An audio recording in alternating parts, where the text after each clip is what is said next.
people who come in to One make their moment. point. Yes. That ship was a danger to our boys. That's why that ship was sunk. I know it was right to sink her, and I would do the same again.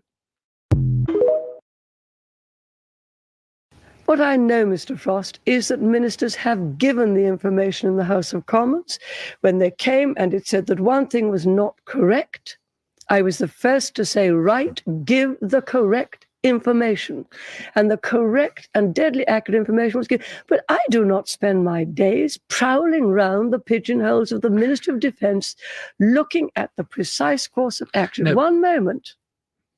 Woodrow Wyatt says you only respect people who come in to make their point. Yes. That ship was a danger to our boys. That's why that ship was sunk. I know it was right to sink her, and I would do the same again. What I know, Mr. His friends made fun of him because he had inherited an old farmhouse, but later they were shocked. Years after his grandparents passed away, he inherited the farmhouse and decided to restore it. When he first entered the farmhouse, he remembered old childhood memories. He decided to remove dirty carpets to clean the place. When he pulled up the carpet in the bedroom, he found something unexpected. There was a sealed safe. He did not remember anything about it from his childhood. He tried to open it, but it was securely locked. He called his locksmith friend Tim to help. Tim came to the farmhouse and successfully opened it. Click the like button and comment Farmhouse for part 2. His friends made fun of him because he had inherited an old farmhouse, but later they were shocked.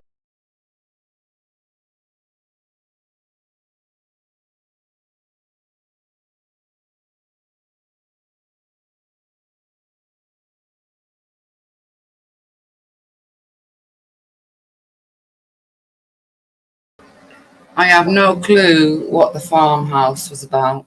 I don't know what that was. Certainly wasn't nothing to do with me. But yeah, so I'm gonna do this about Paperclip, because for years I've heard about it, as well as what Jupiter played the other day, where I think it was Candace Owens made some remarks about it.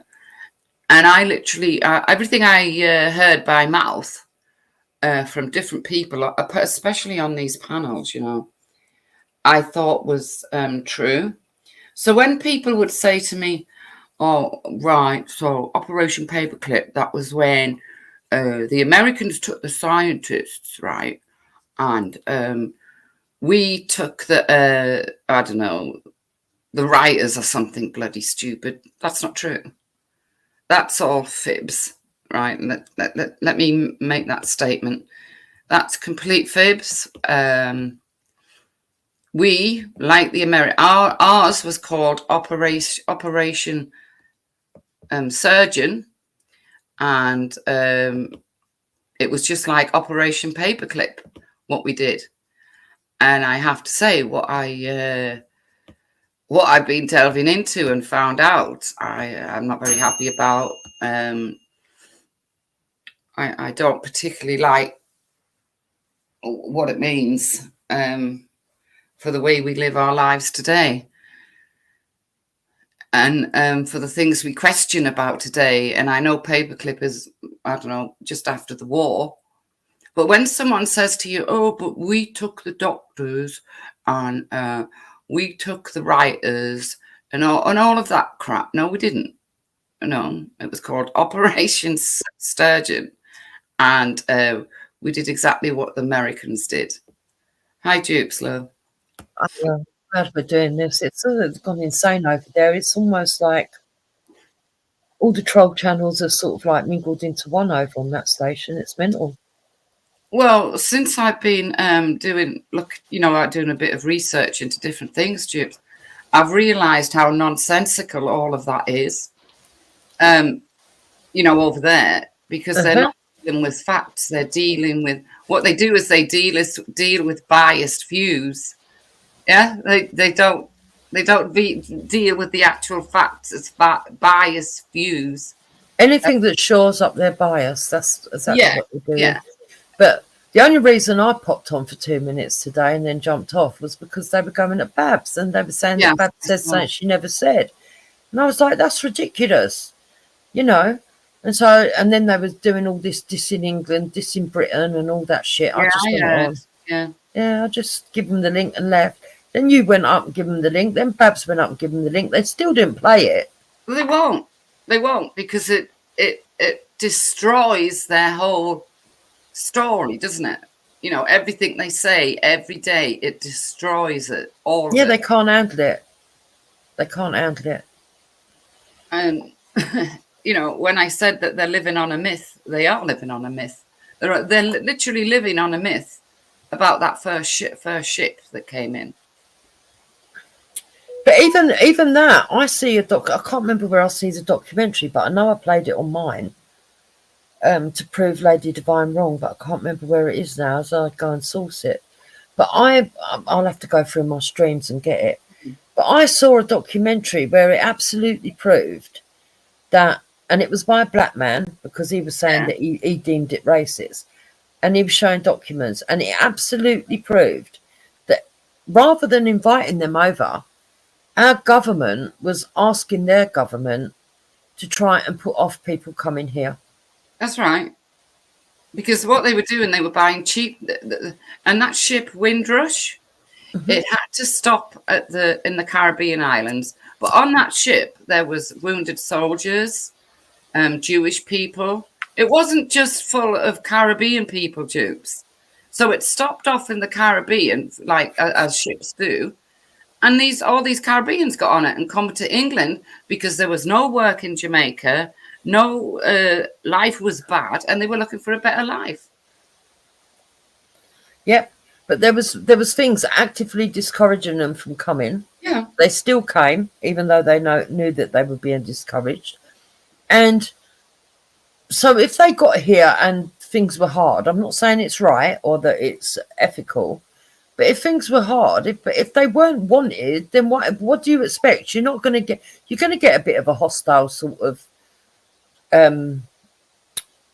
acceptance, you know, into the country if people didn't really want you here. Yeah.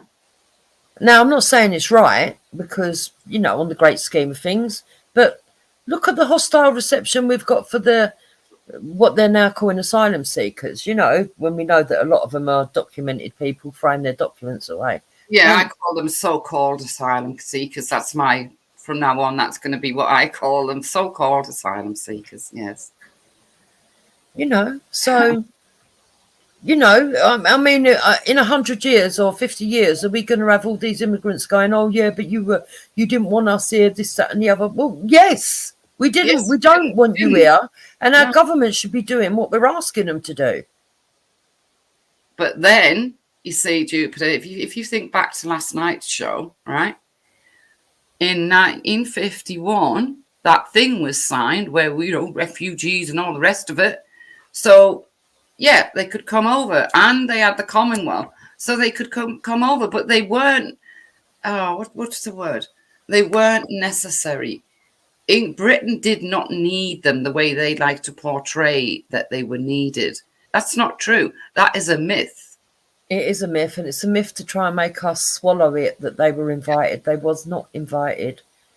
But if you go through proper history, you soon find that myth being absolutely debunked. It's out the way. And once you read it and realise it's true, that's factual. You can never go back to what they say. No. Mental. This paperclip thing. Okay, let's get into it then. Let's do the paperclip thing.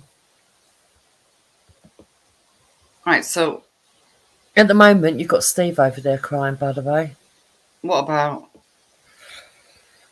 Well, I haven't got all of the information, but basically from what I've picked up from him, he was brought up in children's homes and he lost sort of like contact with his heritage, his roots or whatever, and he had a brother that died or something, and apparently Cam's accused him of not being Irish.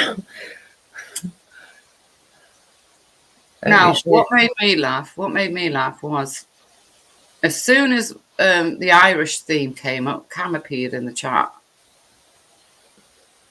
You know, from nowhere. When's the last time you saw her around?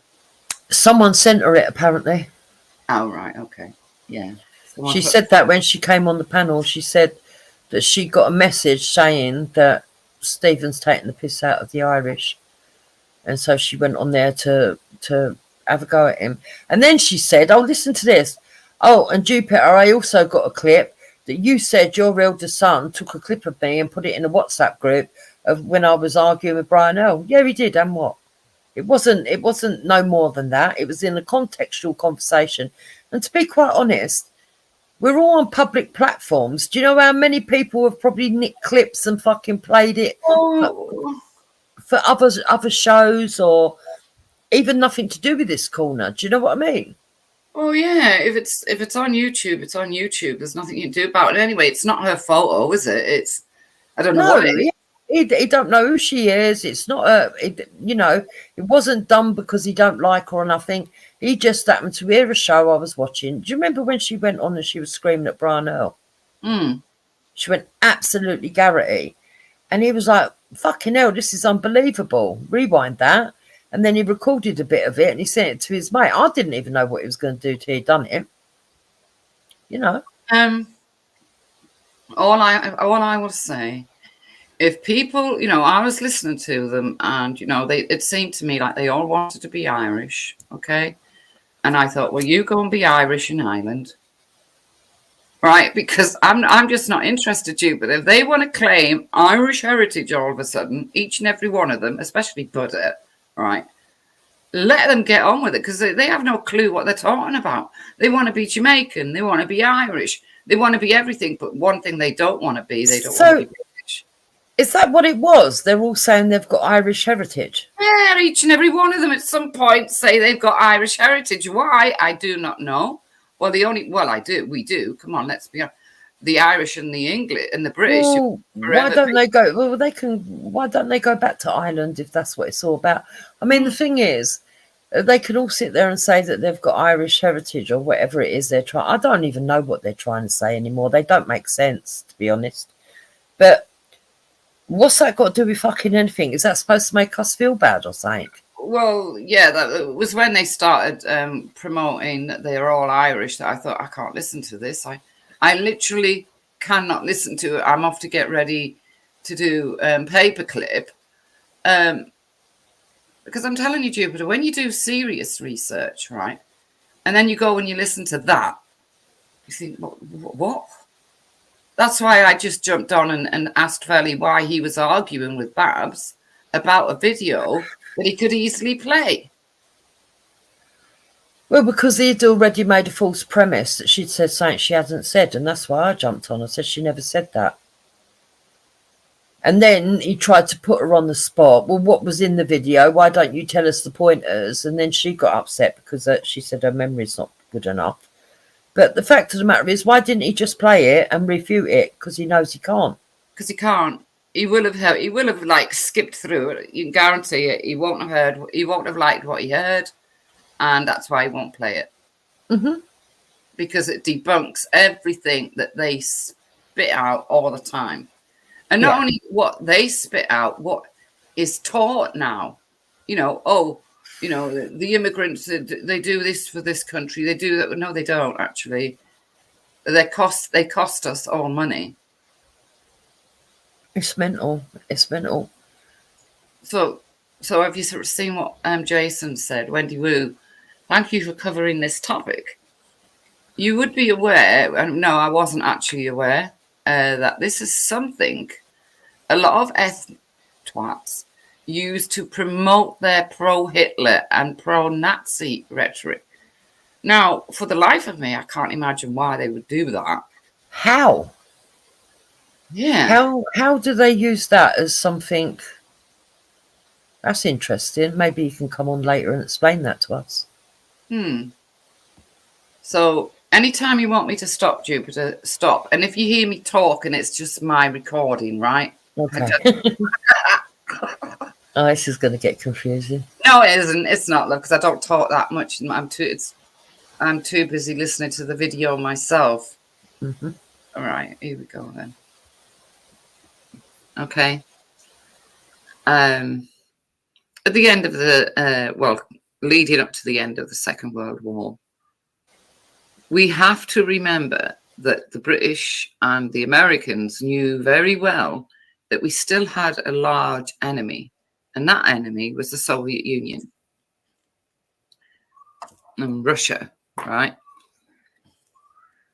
So as I'm going through this, I want you to try and understand what we, the British and the Americans, would have been thinking at the time, because although the Russians were allies of ours during the Second World War, we really were not allies, if you know what I mean. Wendy? Russia was, and as they're asking you to take the banner down so that when you actually play something, they'll be able to see it all. Oh, sorry, that is quite a big banner as well. Yeah. There we go. Sorry, guys. Always been seen as the enemy. Always will be. So the decisions they made back then, they were made without emotion. They were made, as far as they could see, for the greater good. So we'll start going through this video of Paperclip.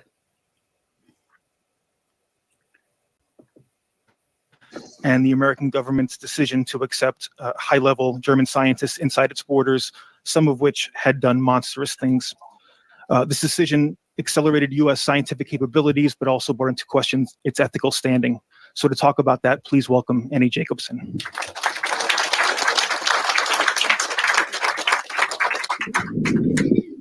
How's the sound? Good. Thank you so much, Politics and Prose, for having me, and welcome everyone. I'm Annie Jacobsen. I'm going to talk to you tonight about Operation Paperclip. And I really want to thank everyone for coming.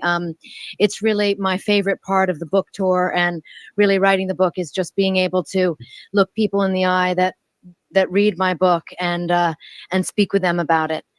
So I'm going to take you through about 60 slides and tell you a little bit about Operation Paperclip, and then I welcome your questions. One of the things that people often ask me is, why would I write about such a subject? Operation Paperclip was a classified military program. It had a public face.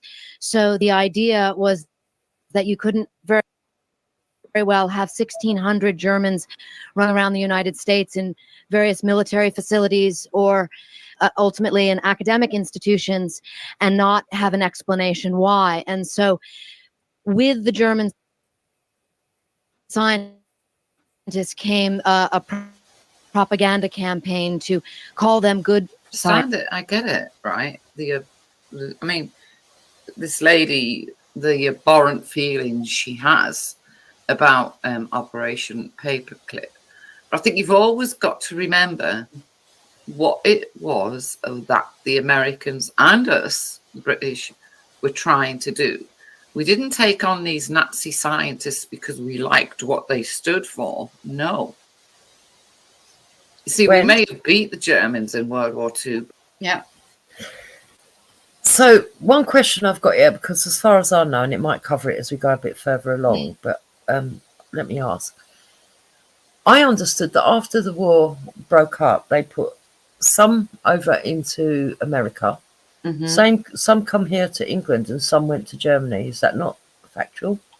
No, that's not. You're nearly there, love. You're nearly right. 1,500 went to America. The same amount came here, right? Mm-hmm. And 2,500 were forced to go to Russia, the Soviet Union. Okay. I do talk about that. It does come up. Oh, okay. So I'll just leave it then and wait until we get to that point. Yeah, definitely. It's definitely not just like they went like our operation wasn't caught. You see, I was saying before you arrived, Jupiter, all the years on these channels, right? I've heard people go, "Oh yeah, Operation Paperclip. That's where the Americans got the scientists, and we got the doctors and the book writers, and that's untrue. That's not true. Mm-hmm. Do you know what I mean? We were as culpable as the Americans, right? And also as culpable, if you like, as the Soviet Union." Well, I do know that there was stuff done with eugenics, even up until my mum's, well, further than my mum's age group. But my mum says that she can remember being at school, and they didn't have a lot of mixed kids in those days. But she says that she remembers them specifically coming in to measure the kids' heads and stuff because they believe. Eugenics. You see, eugenics was around long before the war, the Second World War started, and it started in the USA. Mm-hmm. America started the eugenics thing. We did it a little bit, but it was mainly in America. Yeah, and it was before the First World War. It was in 1920 something. Yeah, so I think that they probably started off the foundations of the other stuff. What do you mean? Well, because they did experiments that we wouldn't like to have done, and I think it's absolutely disgusting some of the things they did to Jewish people. It led on to other sort of scientific stuff that they could sort of half legitimately do, and then stuff that was legitimate. Do you know what I mean? Yeah. The one in America, as far as I know, it's still there. They still and it's more of an experimental field now, if you like. Yeah. I mean, they were very proud in the 1920s to actually call it a eugenics centre. Yeah. Game, they did do eugenics in Britain, but it was very eugenic light. It wasn't in the it wasn't quite the same as elsewhere, but it was. Can you ever remember being at school and for no reason at all, you got a tape measure and you had to take the circumference of your head and then write it down? Yeah, that's exactly what my mum was talking about. And she says that when it started, what she remembers is that they wanted differences between the white pupils and mixed children and people of other ethnicities. Oh, I don't know. Well, that couldn't have been in my case. Well, I'm not as old as your mum, but it couldn't have been in my case because I lived in part of the country where there just was no other ethnicity. My mum also says that I don't know how true it is because I'm just going by what she told me, and she might have mixed things up or whatever. But she also says to me that she can remember that at the time there was a lot of talk in like the common people from what was being taught to them that mixed race people were inferior, and that's why they were measuring their heads and they had bigger heads and these were abnormalities, and they were trying to kind of prove their theories. The only place I've ever heard about that or anything is in the books about eugenics. I've never heard of that. I don't know, but then again, it may have happened when your mum was younger. But I've never actually heard of that. Only in books about that subject, if you know what I mean, Jupiter, which aren't very pleasant. I mean, they're not pleasant at all. Okay, all right, but let's get into it anyway. But the Germans were way ahead of us when it came to science. I mean, they'd nearly invented the rocket, right? They'd already invented the doodle bug. That's like a unmanned flying bomb, right? That used to come over London and just cut out and hit a target, any target. They didn't care. And that it was great science when you think of it, to be able to come up with that. And the Allies, well, they wanted a part of it. So I guess they had to do what many people think is these days is unnecessary, abhorrent, evil, in fact. But was it? Well, was it evil? Could we have got by without these scientists? Would we have got as far as we have without these scientists? This is what you need to ask. You need to put all emotion to one side and just ask yourself that. 1,600 of them. That may certainly be the case with some of them. And I've actually had people at every one of my book readings so far who had a father or an uncle that was part of Paperclip. But what I will tell you is the men that I focused on had very dark pasts. And I'm going to tell you a little bit about that. So how did I report the story? I was originally working on this book, my first book, Area 51, when I came across these two aircraft designers, and they were the Horton brothers. They designed this aircraft, the Horton All-Wing 5. And you can see it looks remarkably like the B-2 stealth bomber. And when I first saw those two images next to one another, I suddenly realized what do you think of that then, Tubes? Did you see that? I mean, it does, doesn't it? It looks so much like the stealth bomber of today. Unbelievable. Yeah. Interesting. Yeah. Without very much more explanation, how much technology we in fact got from the Reich. And I wanted to know more. What I learned was that while the Horton brothers were overlooked for Paperclip, their boss was not. This is their boss. This is Colonel Siegfried Kneemeyer. He was one of the Reich's top 10 pilots, and he flew on spy missions. This photograph here is Kneemeyer about to fly over Norway to choose bombing targets. And Kneemeyer, you see, that's his Paperclip photo there. And when I learned Kneemeyer came to the United States, I wondered how you could go from having Hermann Göring as your boss, as he was.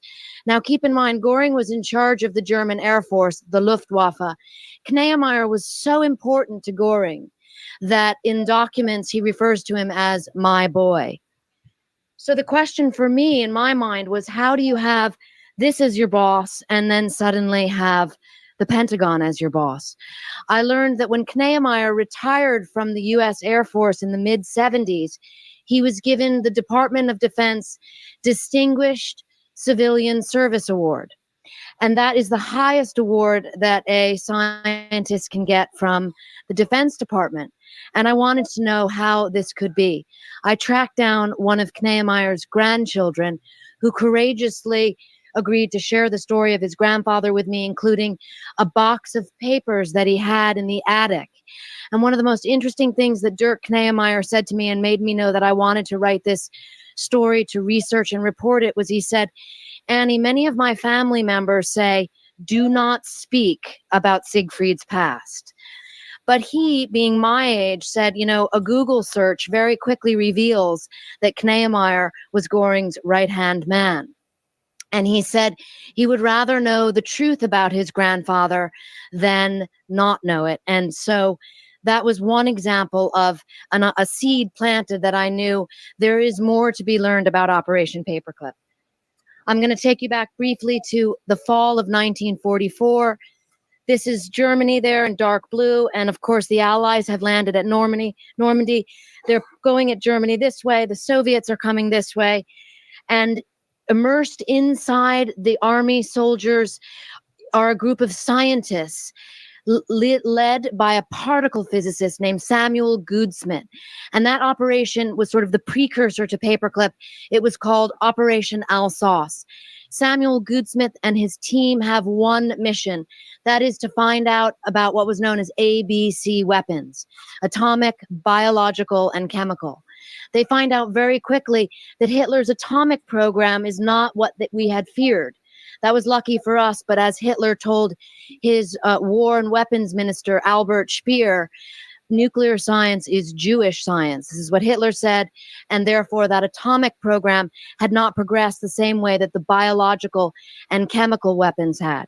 Very quickly, Samuel Goudsmit, in a small apartment in Strasbourg, France, learns about this man, Dr. Kurt Blum, the Deputy Surgeon General of the Reich. And he also learns about this man, Dr. Walter Schreiber, the Surgeon General of the Third Reich. What Gudsmits finds, and these papers that I looked at were remarkable because they're just a sort of seemingly benign correspondence between scientists. The apartment belonged to a doctor named Dr. Eugen Hagen, once a temperate man, worked in the United States on a Rockefeller Foundation scholarship. And Hagen was writing to Himmler and saying, of the 100 prisoners you sent me, a group of them died in transport. Please send more.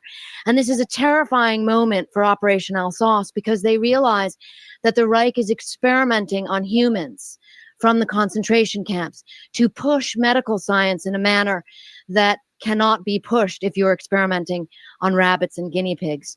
So Dr. Blum and Dr. Schreiber are now on the top of the target list for Operation Alsace and ultimately Paperclip.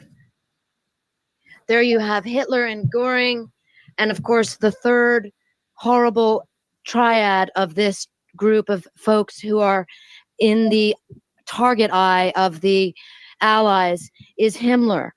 And Himmler is overseeing a vast network of state-sponsored slavery. And it's the slaves from the concentration camps that are assembling the weapons. So you have prisoners being experimented on for some of the programs, and you have prisoners being used to build rockets and such for the other weapons programs. As we're moving across Germany, all across the Reich, the Allies are coming across hidden troves of treasure like this. This is a famous photograph of gold, but also in these caves, Allies are finding documents and they're finding weapons.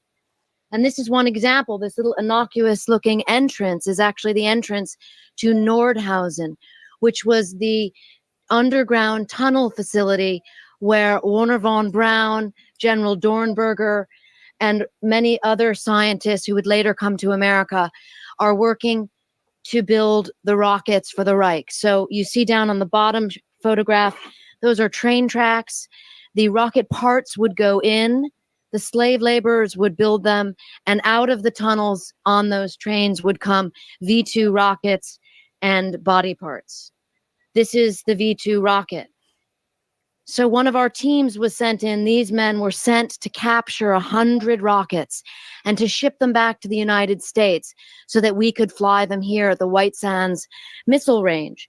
But this is where you really see Operation Paperclip begin, because also at the same time, you have the scientists, and you see that an intelligence officer, the program sort of begins in bits and pieces, and one intelligence officer says, we have the rockets, but how about the scientists? This is von Braun, this is Dornberger, and two others who I write about in Paperclip. What's left out of the issue is that Dornberger, you can see here, he's with Himmler. They're both wearing leather coats. I find this photograph remarkable. I was not able to get permission to publish it in my book. I'm happy to show it to you here. General Dornberger went on and became a very important part of the Paperclip program. He worked for Bell Aircraft for years. He had one of the highest clearances at the Pentagon. He was a recruiting officer for Paperclip, and nothing was ever mentioned of his past. And this photograph was certainly kept hidden for a rather long time.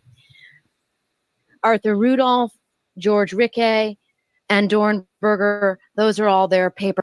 I just want to point out here that I haven't heard her mention it yet, but these scientists, they weren't like, they didn't have a choice. You know, they, once we'd found out who they were and what they could do, they had no choice. They had to go with America and into America to do the work that America needed them for. It's as simple as that. It wasn't no pally-pally thing. It was, you know, they were forcibly removed from Germany simply to lessen the risk of the Soviet Union getting hold of the same scientists, you see. And this is what we have to remember. It's okay for people to write books and try and talk like, I wish people would, when they write books, I wish they'd try and think of the mindset back then and not try and put it into the 21st century.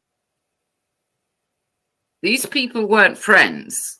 These scientists did not go willingly into America, okay? They didn't have a choice. They were forced. There was no great friendship. Whether friendships were formed as the years went on, well, so be it. But a lot of these scientists were young men, right? Some were old men, but a lot were young men. And they spent many decades in America. Okay, stop. So you say that, Wendy, but wouldn't it have been more like, okay, you've done atrocities during the war. Mm-hmm. We'll do a deal with you. If you come to our country, we're not going to try you. Oh, none of them went on trial. Yeah, no. When I say forced, what I meant is that they were gathered and held somewhere, and how the other documentaries like to put it, they were denazified, right? In other words, they were changed people, if you like, denazified Jews. Yeah, I don't believe that, though. I don't. I don't know. Neither do I, Jupiter. That's why. No, I thought, yeah, what a load of rubbish, because we know that many Nazis lived in Argentina still, after the Second World War, and they were never, ever denazified. So I don't believe that. But you've got to think, Jibs, there was this race to get all these scientists, right? Mm-hmm. And in the race was the Soviet Union. So, as I'll say later on in this video, what would you rather have? America and us getting hold of some of the scientists, right? Or Russia having all of them? Because that's what would have happened. Yeah, I agree with you there. I just don't... Making it look like these people that went against their will, I think they probably did, but I honestly think that they took that as the lesser of two evils. Well, yeah, they were only two. I mean, because they would lost the war, they were only too willing to give out the information, but they weren't given an option. That's the only way I can put it. Yeah. See what I mean? It wasn't like, well, come to America. Oh, you don't want to come? Right, just stay here then and, do A, B, and C. It was come to America.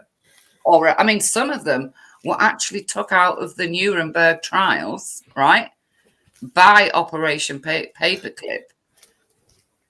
Right. That's what I'm saying, Wendy. It was it was almost like you scratch my back, I'll scratch yours kind of thing. They might not have wanted to go to America, but if they went to America and gave over all their sort of secrets and worked on expanding on the knowledge that they had, then they wouldn't get tried. I mean, that's what, but to me, it comes across as like that was part of the deal. And you could argue to an extent, I understand where you're coming from, but there is an argument to be had that they could have just tried them and killed them, and then nobody would have had them. At the end of this, I literally came to this and another thing I was researching. I came to the conclusion that if they'd just been shot in the head, all of them, the world would be a better place, Jupiter. Yeah, I think so as well. Yeah. Okay, interesting that we both got that conclusion. Yeah. Listen to some more. Does that rid them of the crimes they committed as Nazis? Don't know, really. But what I do know is, like I said, I wish people would write, when the people write these books, I wish they'd try and remember what the Allies were dealing with at the time. So as soon as the Second World War finished, or was nearly finished, we had to be thinking about the future. And the future predicted that the Soviet Union would indeed become the next enemy. And it was correct. Paperclip photographs. Part of what I write about in the book is how the U.S. military was complicit. And this is a great moral conundrum because we were complicit in needing these scientists to be put forth as the good Germans, as the benign scientists who somehow were hiding out from the Reich. But of course, we know from the photograph with General Dornberger, that is a fiction. And for example, nearby at Nordhausen was the Buchenwald concentration camp. And when I traveled to Germany to research the book, this sign really came across to me as really remarkable and something I thought about often. It says Jedem das Seine. It's an old German proverb, and it means, does everyone get what they deserve? And I often wondered as I was researching and reporting this question, exactly that. The scientists were taken to this castle. Ironically, this had been one of Göring's Luftwaffe headquarters. It's outside.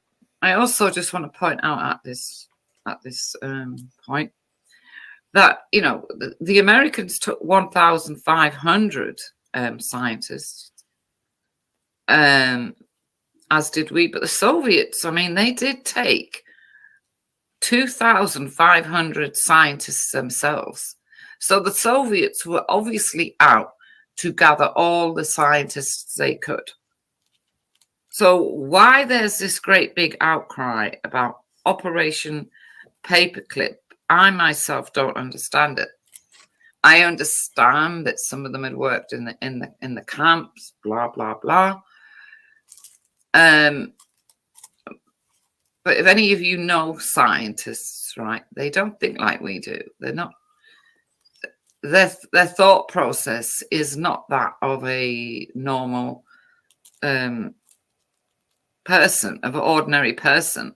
Their thought processes deal with science and only science. They don't care about anything else. And I'm just trying to get across that you must understand what the Allies were up against. The Russians were running around collecting these scientists. Everybody was. It wasn't just the Americans. And I hope she has the guts to point this out. Frankfurt. And when I went there also to speak to the old-time caretaker, he had lots of stories, which I write in the book, about what it was like when the U.S. military took over and set up all the scientists that we were collecting throughout the ruins of the Reich. We set them up in this facility and we began to interview them. These are a number of the scientists who were in, it was called Dustbin, a little humor by the Allies there.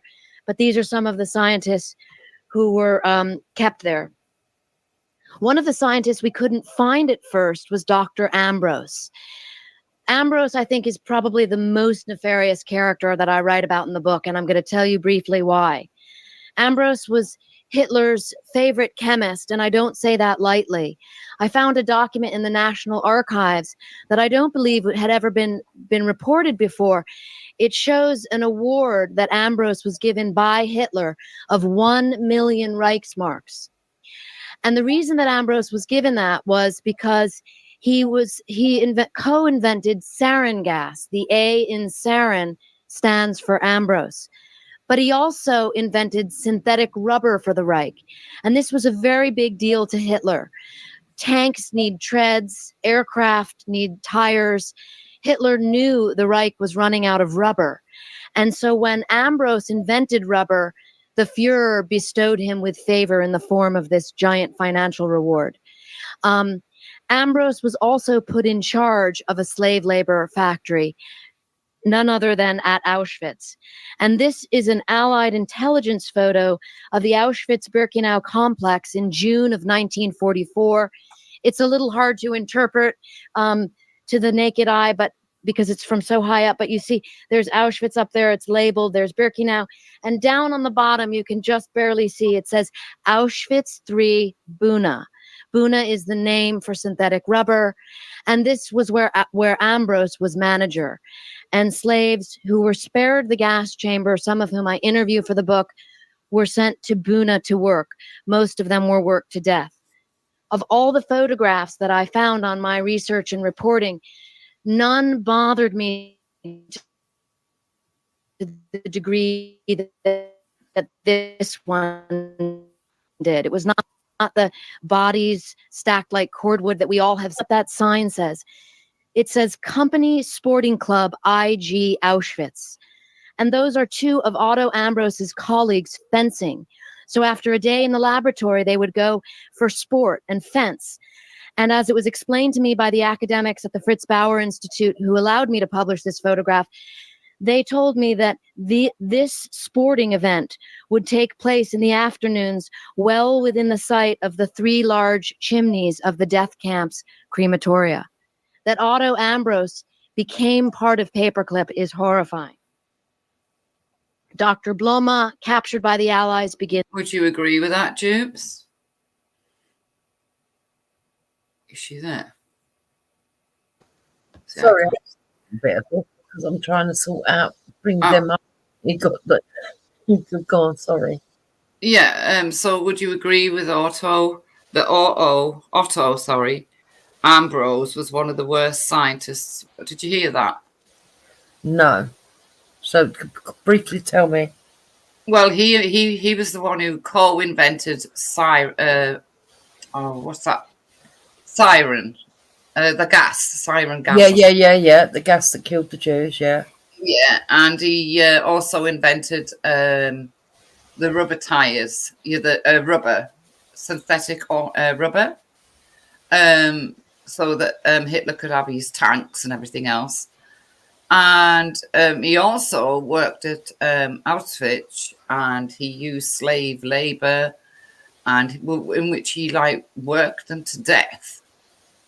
And the American was he also the one that did most of the science at the camps? Because there was lots of evil people at those camps. I was going to say no. There was lots of them, Jubes. He's one of them, but she reckons that he's one of the worst ones. And I don't know so much. No, I think there's a load of them that are probably equally as evil. I mean, when you hear some of the stories of what they actually did, I mean, you can't comprehend it, to be honest. No. Yeah, go on then. Talking.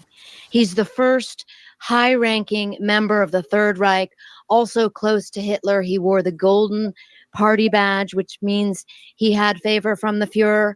And he begins cooperating with the Allies and tells them about atrocities, mass sterilization, and gassing of Jews. There's a tug of war going on. One group of scientists is extremely interested in Dr. Blum. He's in charge of Hitler's biological weapons program. He's been working on a bubonic plague weapon.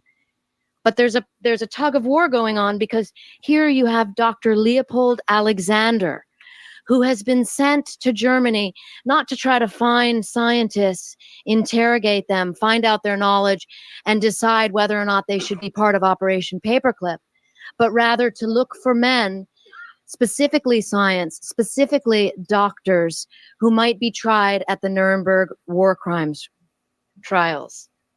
At the same time, you have Harry Armstrong, later the second Surgeon General of the Third Reich. Armstrong is interested in enhancing pilot performance in the United States. The next war will involve pilots who fly high, fast, and far. And the Reich, Harry Armstrong knows, is far advanced in pilot physiology at this point than the U.S. Army Air Forces, and he wants those German doctors. He teams up with Dr. Hubertus Strughold, known as the father of space medicine. We'll talk about Strughold a little bit later on.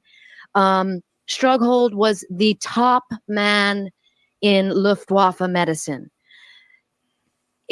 When I was doing an interview recently, someone said, well, could people that were this high up not have known. And the best analogy I can give you is imagine being a hedge fund manager today and trying to say that you're not interested in capitalism. If you were to rise to the top of your field in the Third Reich, you had knowledge of things and you had a commitment to an ideology that is almost impossible, in my estimation, to say that you didn't know. Nevertheless, Harry Armstrong and Hubertus Strughold create a partnership in Germany, and they hire these men. This photograph, never published before. Richard Kuhn is in the center, a very famous Nobel Prize-winning chemist, and many other scientists who would come to the United States as part of Operation Paperclip to work in Texas. But before that happened, there was a knock on the door in the institute where they were all set up to work in Germany before their passage to the United States could be arranged. And that was from, as I told you, Dr. Leopold Alexander. He wanted these three for war crimes, as he wanted Dr. Theodore Benziger. Dr. Theodore Benziger, when I read about his obituary in the New York Times, published in 1999, when Benziger was 94, the New York Times lauded his long career for the U.S. Navy as a doctor. It talked about how he invented the ear thermometer, but it left out entirely that Dr. Theodore Benziger was part of a small group of doctors that worked with Himmler. And when Himmler would show films of medical murder experiments at the Reich Air Ministry, he had Dr. Theodore Benziger do the introductions. So this is this kind of whitewashing I found astonishing. And even more troubling, when I looked deep into the Nuremberg files, I found out that Dr. Theodore Benziger was on the initial list to be tried at the doctor's trial.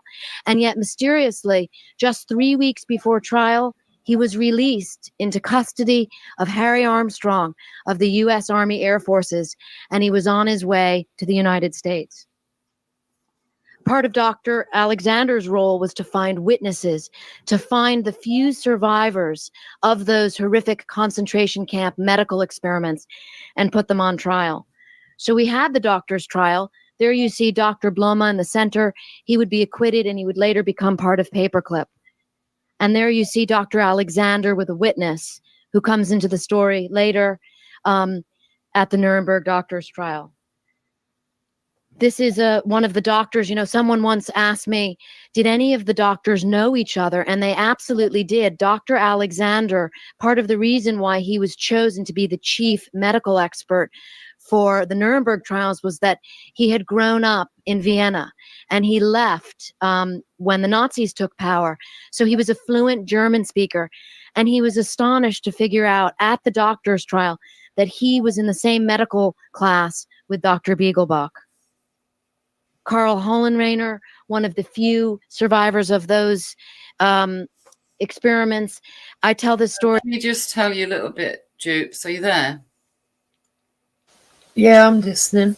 That's weird that they were in the same class, and it makes you wonder if they was indoctrinated into a mindset. Well, yeah, but let me tell you a bit about what went on at the doctors, what the doctors actually got up to. So they were that sick in the mind that they thought nothing of taking an arm off a person, right? And for some reason, trying to make the arm into a leg and then sewing it onto another person as half a leg. Yeah, they did it. Yeah, I've heard this before, that they did grafting and stuff. It was quite disgusting, the kind of things that they did. Absolutely unbelievable. The things that they did, right, didn't make sense sometimes as well. Yeah, didn't make sense, but also, unfortunately, has played a part in medical science's progress. Yeah. Well, there's a lot of things that they did that appeared just to be almost sadistic games. Like there was one lady that was completely sewn up and then force fed. Yes. To see how long it would be before everything burst, and yeah, and it's like the opening of a leg and then filling it with sawdust and sewing it back up, and then just have the patient sit around for weeks to see just how bad the infection would get, and time it minute by minute. Yeah, it was mental. And these people who did these things were literally given a free pass and took to America or Britain, and those that ended up in Russia, well, they deserve to end up in Russia.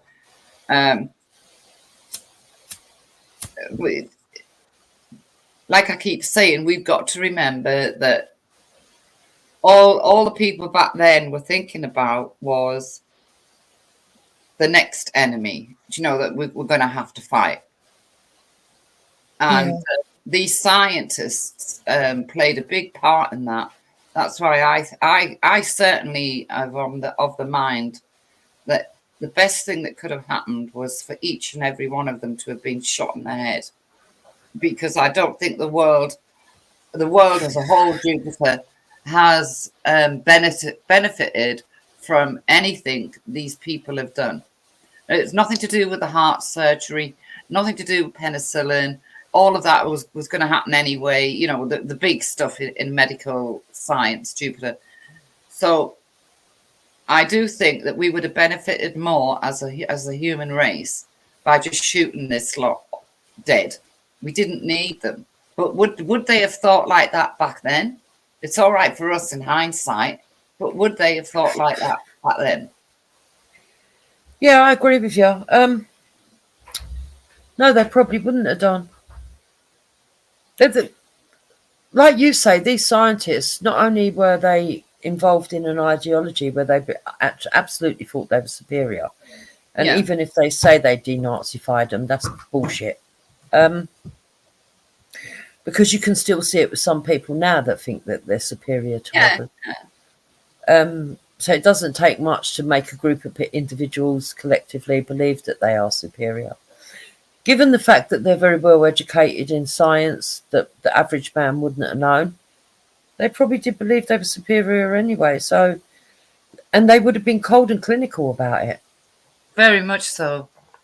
Because just like people detach themselves now when they're, say, a probation or they're supposed to. I know these days we've got plenty of stories of probation officers getting involved with criminals, but you're supposed to detach yourself, just provide a service, you know, or if you're a doctor, you're supposed to, even now, you're supposed to detach yourself, just provide a service, you know. To them, as far as they were concerned, what was in front of them was subject matter. It wasn't a person. No. They had totally dehumanized the Jewish people and the others, the ethnic minorities, gypsies, you name it. They totally dehumanized them. They didn't look upon them as human in any way. Well, some would say that they went as far as to only want blue-eyed, blonde-haired people, and that's what they were actually trying to force people into breeding. Yeah, that is one of the theories. But what makes me laugh is each and every one of them that was at the top of the Third Reich, that ran the Third Reich, gave all the orders, they were all dark-haired with brown eyes. Yeah, mental, isn't it? Do you see my point? But I don't see. I mean, because do we really need biological warfare? Do we really need germ warfare? Because these scientists are the ones that set that off and invented it. You know, it's mental what they got involved in. So yeah. In the book, but there's so many moments that I came across that are just lost to history. I couldn't believe that I had never heard of them, and they seem to not have been written about anywhere. Karl Hollenreiner was the subject of the saltwater experiments, and I won't give you the details because they're gruesome. You can read some of them in the book. But Hollenreiner was so outraged at Biegelbach, who had performed those experiments on him. He came into the Nuremberg trials with a dagger hidden in his pocket. And while he was on the witness stand, he leapt off the stand and he tried to stab Biegelbach.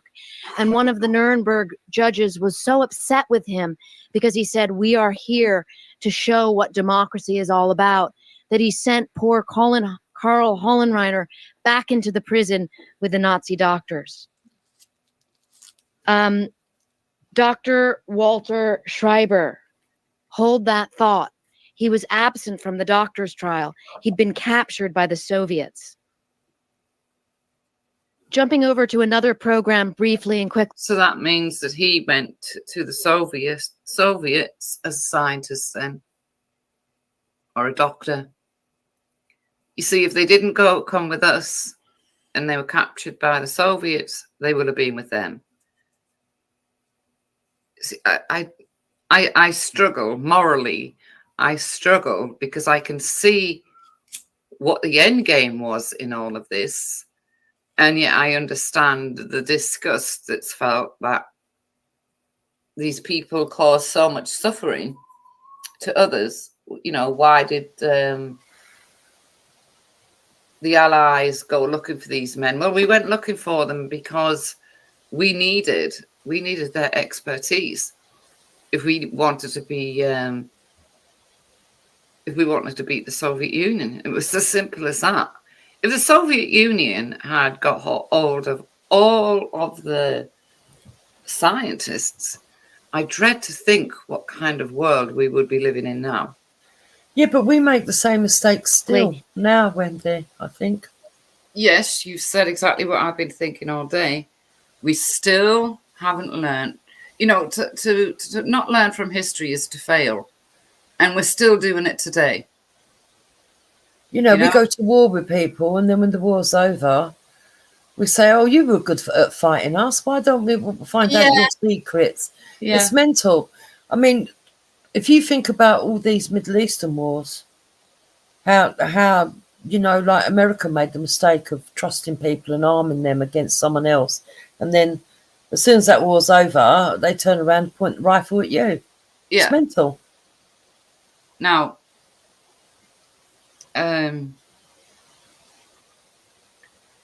what I still don't understand, though, what Jason was saying, right, about ethnats being able to use this as like, oh yeah, this is why Hitler was right.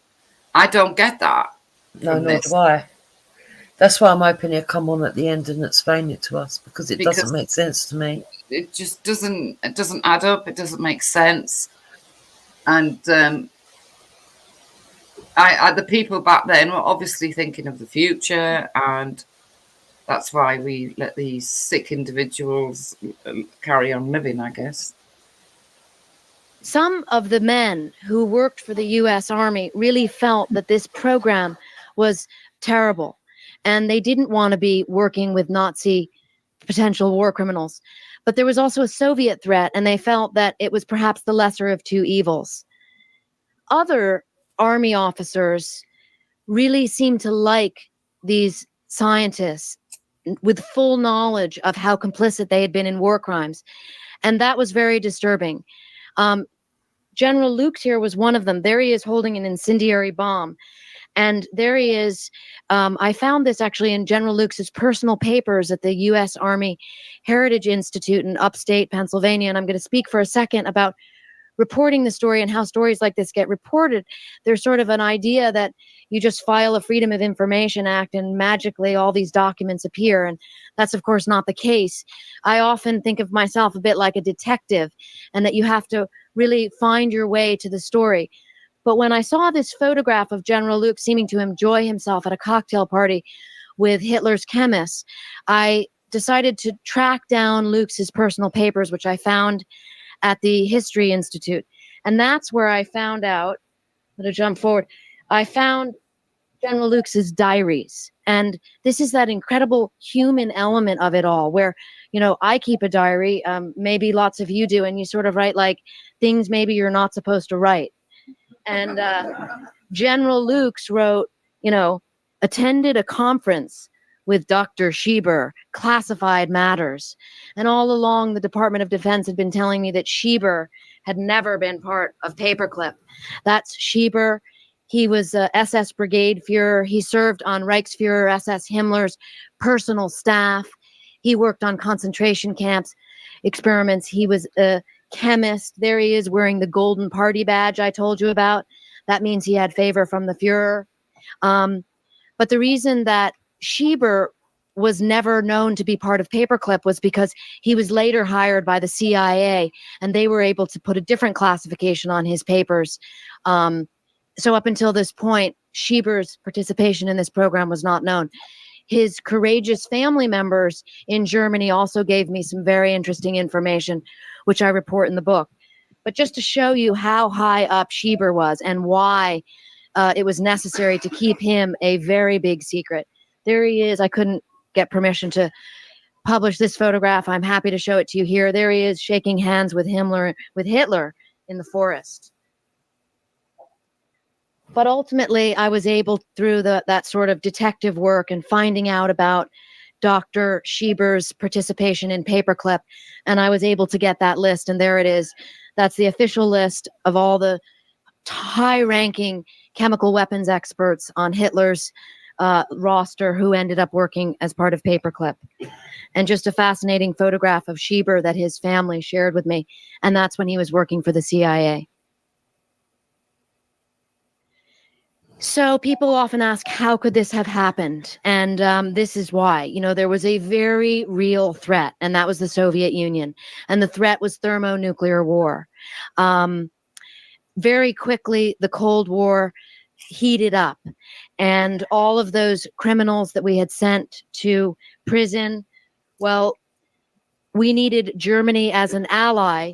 And so John McCloy, U.S. High Commissioner, he left his position as president of the World Bank and agreed to go to Germany to serve as High Commissioner. And he released the majority of those convicted Nazi war criminals. They had been in Landsberg prison. Those are the unmarked graves of the 486 who had been hung. But he released a lot of them, including Ambros. I found this picture to be incredibly disturbing. That's Ambros. I told you the A for Ambros and sarin gas, Hitler's favorite chemist. He was managing the Auschwitz III Buna factory. He was actually tried at Nuremberg. He was convicted of mass murder and slavery. There he is in a Nuremberg photograph laughing with his lawyers. Perhaps he had foresight and knew that he would be given clemency by U.S. High Commissioner John McCloy, released, and he would become later on contract with the U.S. Department of Energy. Some of the doctors were such hot potatoes, that was the actual term that they used, if someone couldn't come to the United States.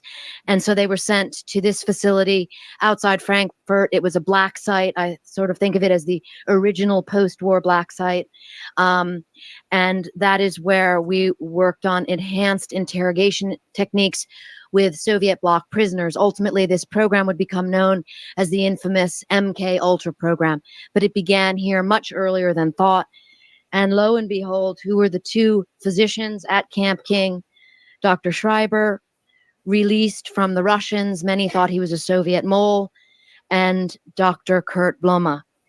But the reason that Blome got the position was because Schreiber came to the United States. And this was one of the most horrifying moments to research and report, was that Dr. Schreiber, whose specialty was actually lethal phenol injections, it was a quick way to get rid of someone at a concentration camp. He oversaw those experiments. We knew it. We couldn't prosecute him at Nuremberg because he was in the Soviet Union, and he actually was a witness for the Soviet Union at the Nuremberg trials.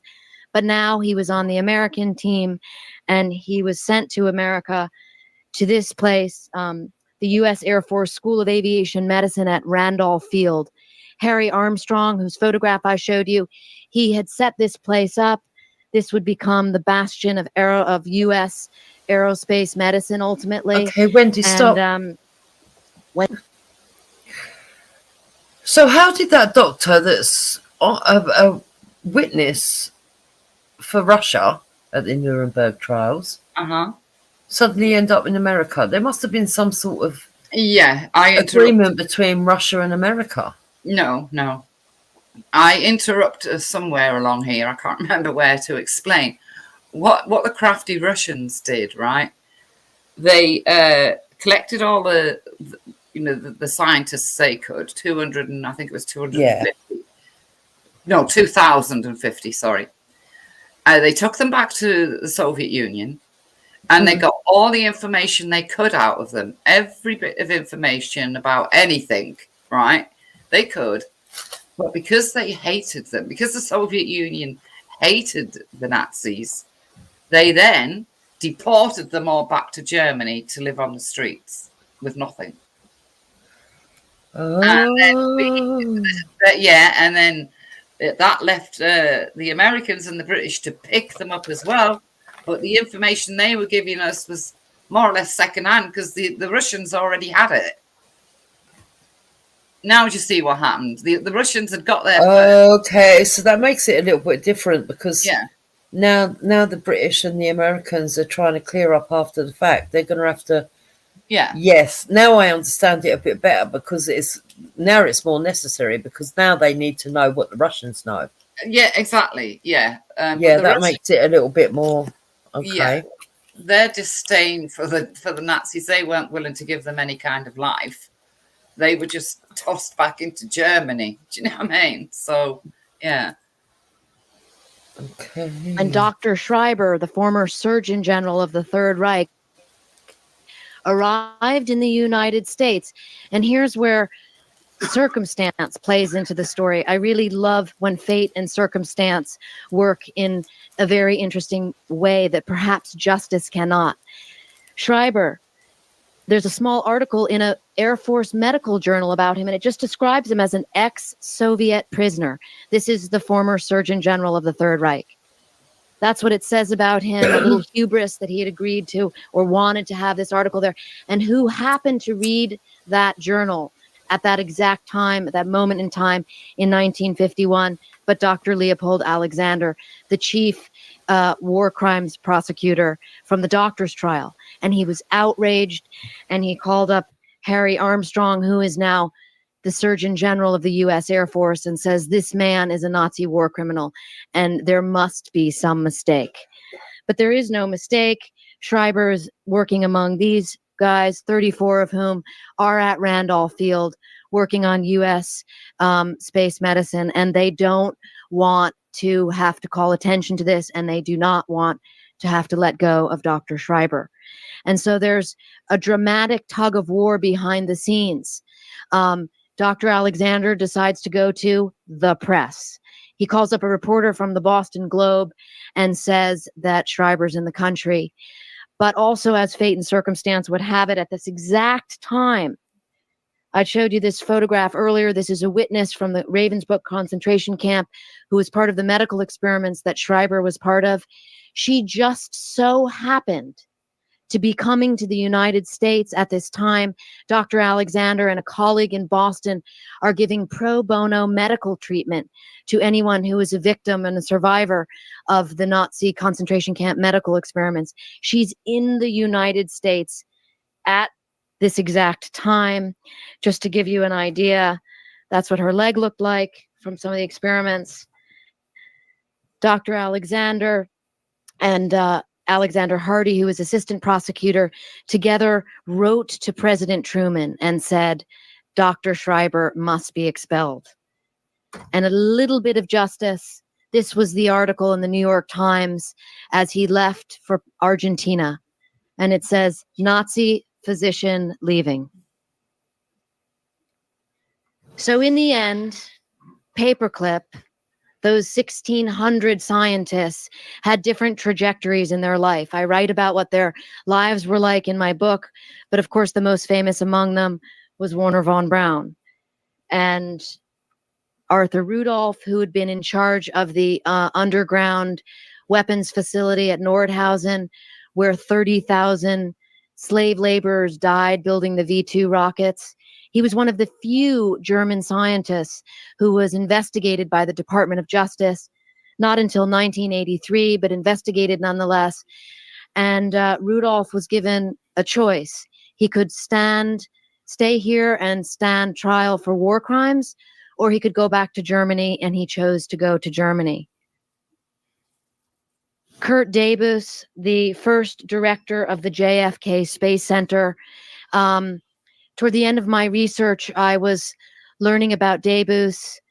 He wore the SS uniform to work.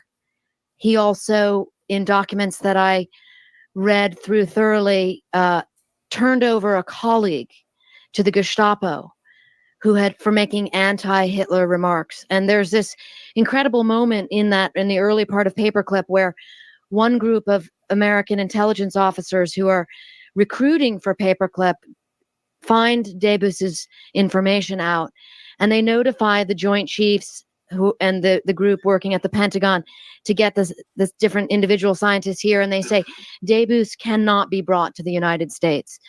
He deliberately and viciously turned over a colleague to the Gestapo who went to prison. But the Joint Chiefs say, we need him, and he comes. To this day, the National Space Club gives out the Dr. Kurt Debus Award. And there he is. When I asked the director of that award what he says when a journalist asks him, why do you continue to give out an award to a known Nazi? He said that no one had ever asked him that question before. I think ultimately Einstein had it right. Einstein left Germany as soon as the Nazis took power. And his quote was that the reason he had left was because science and justice were now in the hands of a raw and rabid mob of Nazi militia. There he is getting his U.S. citizenship. The majority of the 1,600 Operation Paperclip scientists who came here were given that coveted U.S. citizenship. So I leave you with the last thought, which is Yadem das Seine. That sign over the Buchenwald Gate, we know from a document that warned slave laborers to work on the rockets. So is that really true? Does everyone get what he deserves? I sought out that question. I sought out that answer from all the different individuals that I interviewed. But the best answer that I got came from now 91-year-old Gerhard Maschowski. And as a teenager, he was spared the gas chamber at Auschwitz because he could work. He became a slave laborer at Buna, at that factory that Otto Ambros ran. And I said, Gerhard, is it true? And what lasts? And he smiled and he pulled back the sleeve of his arm. And he showed me that blue ink Auschwitz tattoo. And he said, this is what matters. This lasts. And it's a record of the truth. I want to thank you all for coming tonight, and I welcome your questions.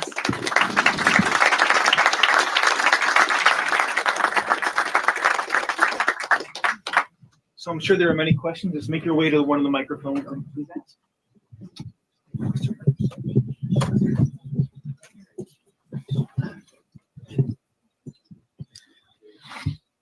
Well, thank you very much. I have two questions. I've also done a lot of this type of research in archives. In your research, did you come across any evidence that documents had been destroyed or were you denied documents? And my second question is, what does this say about Allied denazification efforts? Mm-hmm. So the first part of the question, lost or missing is kind of a euphemism for something which I haven't quite figured out. But Otto Ambros would be the best case in point. Otto Ambros, who got that Department of Energy contract. And I think I neglected to mention the worst part of the story was that when Otto Ambros was given clemency by U.S. High Commissioner John McCloy, his finances were fully restored. So that 1 million Reichsmarks bonus came back to him. And I wanted to know how it was that Otto Ambros came to the United States, because he was a convicted Nazi war criminal. He came here, I know, twice, possibly 3 times. And so in filing Freedom of Information Act requests with the State Department, those Ambros files of those travel documents, he would have had to have been given special permission, always came up lost or missing. And the second part of your question, just remind me if you would. What does this say about Allied denazification efforts? I mean, it was a huge effort. You know, many people were imprisoned, interrogated. Yes. Re-education in Germany. You know, massive changes that occurred. I mean, well, just your comments and thoughts on the sincerity of these efforts. Well, Germany was divided up into 4 parts for the Allies, and of the part that we had, which had 20 million Germans, U.S. occupation authorities originally determined that there were 3.9 million indictable offenders. They whittled down that figure to 970,000. Of that 970,000, ultimately 170,000 were tried in those denazification courts that you're speaking of. 50,000 were given criminal sentences. A lot of times it was work or paying a fine. And of that, just around 1,000 were put in prison. Thank you. Once the United States and Allies decided that there was going to be West Germany, many Nazis became part of the Secret Service, intelligence service in Germany. In fact, there's a general whose name I forgot. He became the chief there. So Galen became the chief immediately after the war. Yes. So don't you think that they were not thinking about the victims of this man at all? Not anymore. They were more interested in acquiring the knowledge from the Germans, and also be strong to face the new enemy, which was Russia. Yes, you're absolutely right. And I write about that at length in the book, because the Soviet threat was considered extreme much earlier than we think. It was really in the months after the war. The Joint Intelligence Committee that reported information to the Joint Chiefs of Staff gave a document to the Joint Chiefs of Staff and said, we must prepare for total war. That was the quote they used with the Soviets. And they said it will involve A, B, C warfare, atomic, biological, and chemical. So the position was, we must get these scientists or the Soviets will. Thank you for your wonderful talk. Is there a statute of limitation on war crimes, and are any of these people still alive today? As far as I know, all of the Operation Paperclip scientists have died. The statute of limitations, that was a question that came up when Dr. Schreiber, when we were trying to get rid of him after this enormous press situation happened, when the war crimes victim, testified to the FBI that this was the Schreiber from Ravensbrück concentration camp. A Time magazine journalist asked the head of the Air Force that exact question, and he said, we're not going to start the Nuremberg trials over. So that sort of answers your question, and that was in 1951. Were the Mossad at all trying to get to these people? Does anybody know that? Having known that they took people out of Argentina, could they have not found them on the streets in the United States? Why was that so difficult? I don't really deal with the Mossad in my book, but I mean, there were programs going on all over the Middle East as well. Yeah. Yes. Yeah. You mentioned the Soviets were interested in these scientists as well. So there was some kind of competition. So how successful may not be the right word, but how did the efforts compare to the Soviets? That's a very important question. Science. I mean, particularly with the rocket scientists, because we knew the most about that prior to the end of the war. And there was a real time crunch getting those German scientists out of Nordhausen because that area was going to be in Soviet control. We got 114 of them. The Russians got 200, 500, 900, depends on which source of information used. But here's the rub with that. The Soviets loathed the Germans and vice versa because of the war for the most part. And so the Soviets treated their German scientists as second-class citizens, whereas our German scientists, the rocket scientists in particular, were put up on a pedestal and, given leadership positions in the program.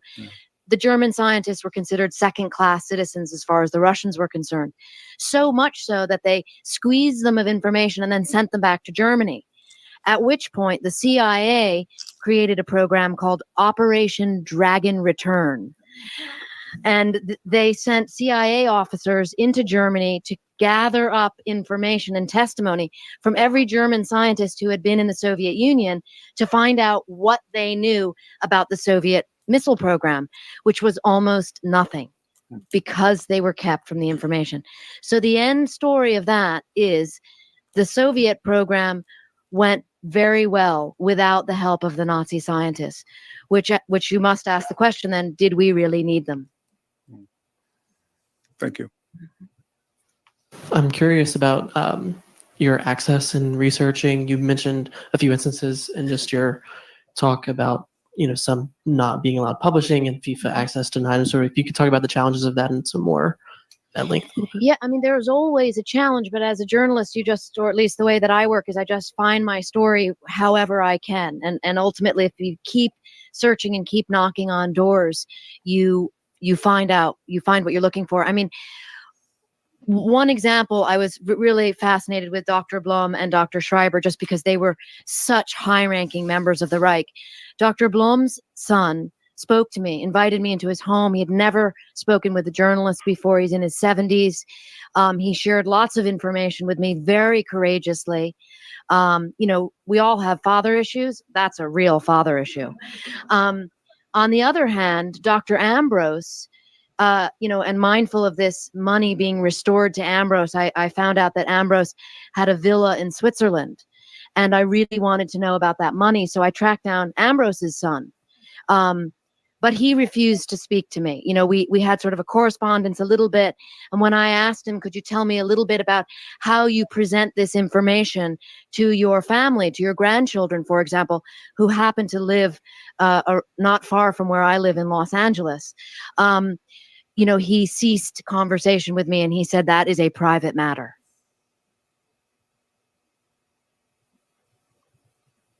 There's got to be more questions. This looks like a curious group. Yes. Yeah. If you want to, just go right up there. Yeah. One has to keep in mind the standards of ethics back then were not what they are now. They were human experiments in the United States, for example, where they inoculated African Americans and Hispanics with the gonorrhea bacteria, etc. So I don't think that the people who brought the Nazis here had very thick skins. Some of them probably were anti-Semitic. If you know some of these characters, they may have been, they don't quite meet our standards of today. That I think is the great moral conundrum of Paperclip, and it's why well, as I said at the beginning, it is the moral conundrum, and thank God for that man who asked that question, because it's the whole thing about Paperclip. It's not it's the morality of it for me, and that's where you're pulled. But you have to think, like he said, the ethical standards of now were not in place then. The ethical standards we have now are because of the Nuremberg doctors' trials, right? We came up with these ethics of doctors simply because of these Nuremberg doctors' trials and what they'd been up to. So that question from that man brings it to an end for me, because you have to understand that back then, the ethics of people in general would not have been like they are now. To them back then, it was a race to get these scientists, no matter what they'd done, because of the next war that they perceived to be coming with the Soviet Union. And as you know, you may not like it, you may think no, but like she said, and I mean, she misspoke really. She said that what the Russians did was they collected all their German scientists and took them to Russia, got all the information out of them, and then kicked them out and sent them back to Germany. Then she said that the CIA went back into Germany, spoke to these scientists, and asked them if what they knew about the Russian rocket program, and they said, well, nothing. And then she said, so it asks the question, did we really need them? Now, this is a bit silly because she forgot that the Russians had already took these German scientists, took them to Russia and had took every bit of information from them. So they did need them, but they didn't need them once they'd got the information out of them. They didn't need them to stay in Russia. And I can quite believe that the Russians chose to treat them as, never mind second class, third class citizens. I mean, you know, there's no love lost between Russians and Germans. Let's put it that way. But she certainly misspoke when she said, did we really need? Of course we did. Because if we didn't get them, the Russians would have got them. And that means not only scientists who dealt with rockets, aerospace, scientists, the doctors, all of it. I will be doing a video on the Nuremberg doctors' trials. Very hard to find information out about that for some reason. But I'd managed to do it. But personally, I think it's more of a moral and ethical question about Operation Paperclip, because these men committed hideous crimes, you know, but on the other hand, we'd just come out of a Second World War. We could see the next enemy fully in front of us. They'd been allies of ours through World War II. But at the beginning of World War II, you must remember that the Russians were allies of Germany. And then for some reason they weren't, and they became allies of ours. So obviously our next enemy was going to be Russia. I mean, Churchill, if Churchill had had his way, I keep telling people this, Churchill would have gone straight to war with Russia after World War II. But because this country was war weary, you know, it was tired, people were tired, the soldiers were tired, and everyone was sick to the back teeth of war. That's why Churchill was literally voted out of power when they had their election. And I think if he'd been voted back in, to be honest, I think after the war, if he'd been voted back in as prime minister, we would have certainly gone to war with Russia. And he wasn't, because people were then thinking of him as an old warmonger that just wanted to, but I think he was right in the dangers he saw with Russia, the Soviet Union. I mean, you make your own minds up about the ethics and the morals of the story, but you have to. I mean, like I say to a lot of people on these streams, when they try to talk about different times, as though they're trying to apply the morals and the ethics of today to a time when the morals and the ethics weren't the same. They wouldn't have been thinking about, the crimes these scientists committed.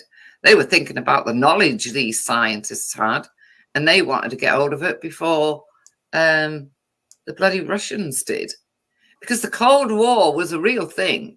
For those of you that are not old enough to remember the so-called Cold War, I mean, you'd literally, when I was a kid, you'd literally hear the 4-minute warning go off every now and then.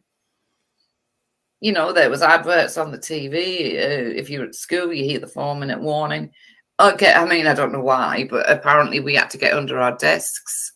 You were told to go and hide in the cupboard under the stairs.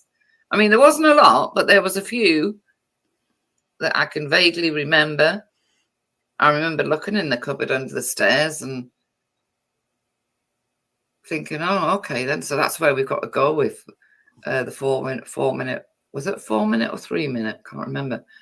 4-minute warning went off. So, you know, the threat from Russia was very near, really, especially with Brezhnev.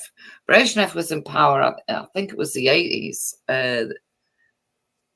And whilst that man was president of Russia, there was a real chance that there could be a Third World War with Brezhnev. So, yeah, I kind of, taking the emotion out of the story, I completely understand and think that Operation Paperclip was indeed needed. But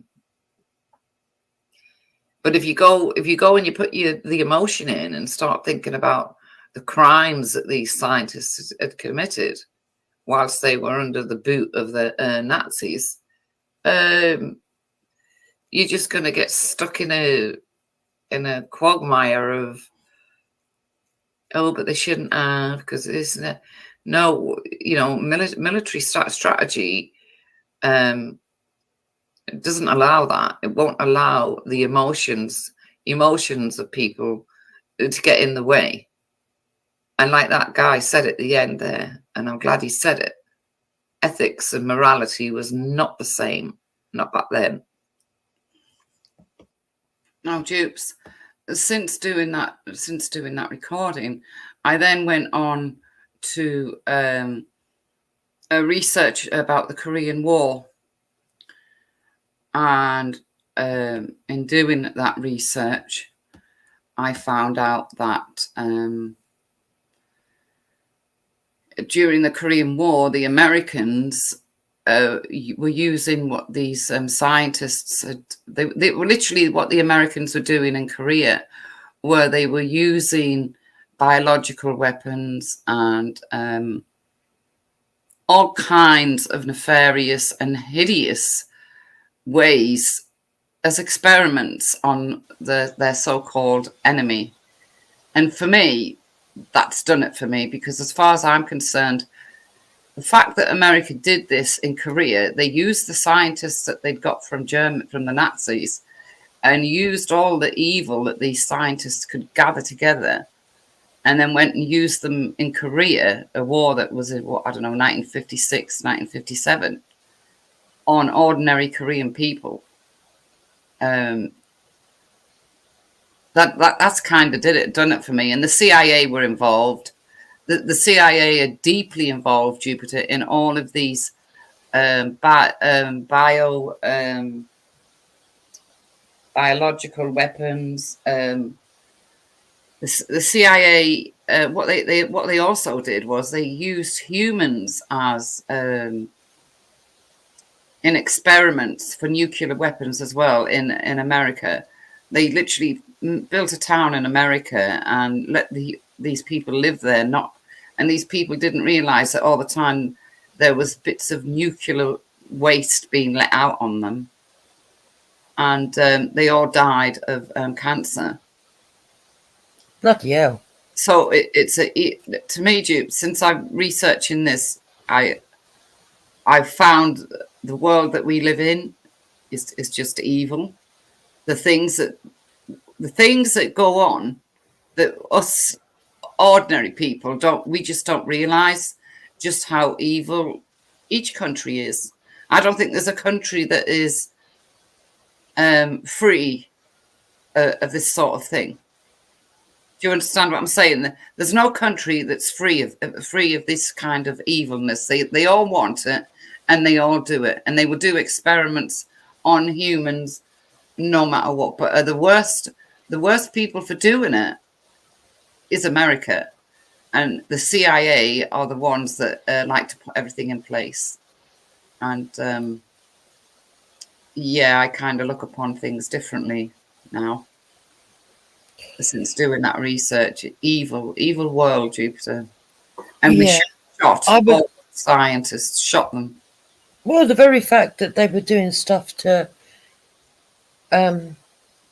Africans while they were out there just tells you that they had no ethics about it. And I don't even...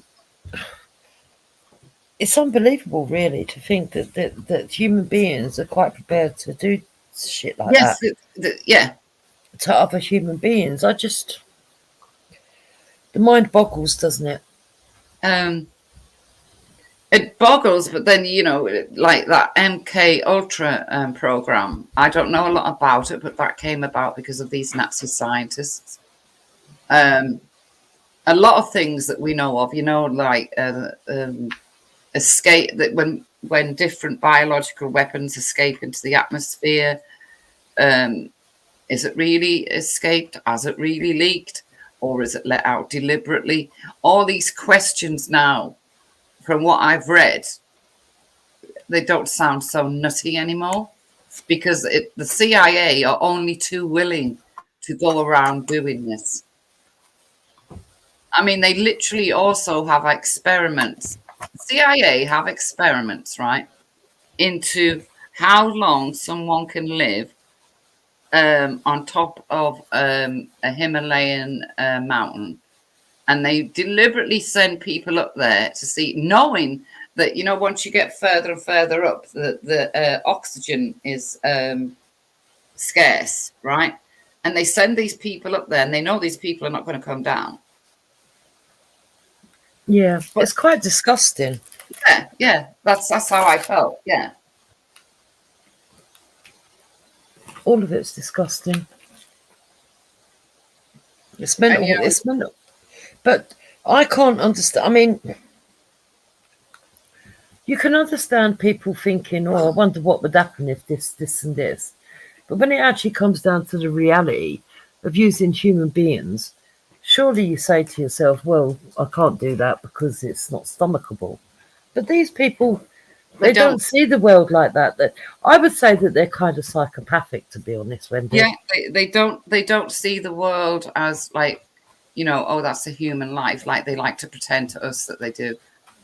They see that, if you're somebody that thinks that you're superior, you're not going to see other people like that, are you? That you know the way they dehumanize, the Nazis dehumanize the Jews and the Gypsies and everything like that. I personally now feel that after what I've read about the doctors and everything, that the CIA and MI5 and MI6 feel that way about people in general. I think they dehumanize a lot of us. But I have a theory that that's what the NHS was about. Yeah, and I would never have said that 3 days ago, Jupiter. No, you know that. You know me. I wouldn't have said that. But now, yeah, definitely. I honestly believe that even though they were trying to make people better with the NHS, that part of it was so that they could do a little bit of experimentation as they went along. And once they sort of didn't really need all of the people to sort of like go along with that thing no more, then they run it into the ground and they don't mind having it private. I do believe that, Wendy. I do believe there's a lot of the stuff they do, you know, when they go, oh, pioneering new operation. Yeah, actually they're experimenting. They've got a theory, they believe it's going to work, and you know, and they will say to somebody that's at the death's door, well, we think we might have a cure, but we need to test to see. But are you willing to do the experiment? And they do that all the time. Yeah, exactly. Pol Pot, yeah, Lodgy, you're right. There's another one. it's quite, once you go down that rabbit hole, it's quite unbelievable what you learn. And there's actual evidence to back everything up. I mean, the CIA every day have at least 100 different human experiments going on, James. Yeah, but I believe that even the British have got their own. I'm not going to sit here and say that we're better. We are culpable because we've got Porton Down, right, just outside of Salisbury. So now, today, I questioned what happened in Salisbury. Was it really the Russians? Was that really the Russians? Or like people were saying when it first happened, when those people were poisoned, remember? It came from Porton Down.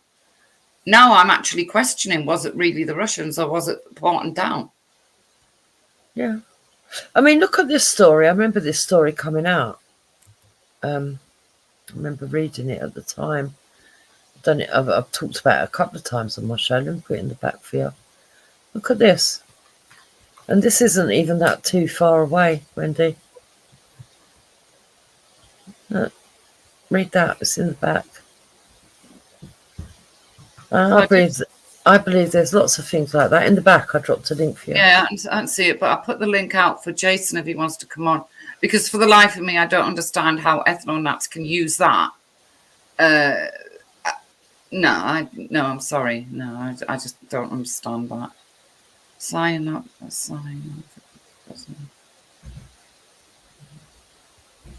Sociology professor claims. I believe there's a lot of that going on in our country as well. Oh yeah, without fail. Yeah, let me share that.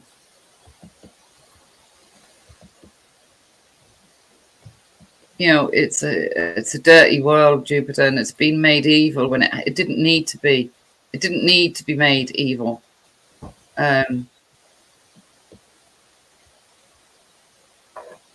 Some people say knowledge is power. Not all the time. We don't need that. We don't need that much power. We don't need that much knowledge. Why do we need the knowledge to have a biological weapon that will wipe out everybody in the world? Why do we need that? Well, we don't. No, we don't. No. It's mental. What's that?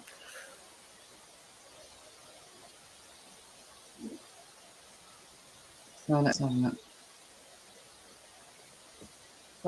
Professor claims she was paid to have children whilst working for London School of Economics in the 1960s under its eugenics scheme to encourage society's brightest people to reproduce. Professor Hilary Rose, 84, from London, said she was paid to have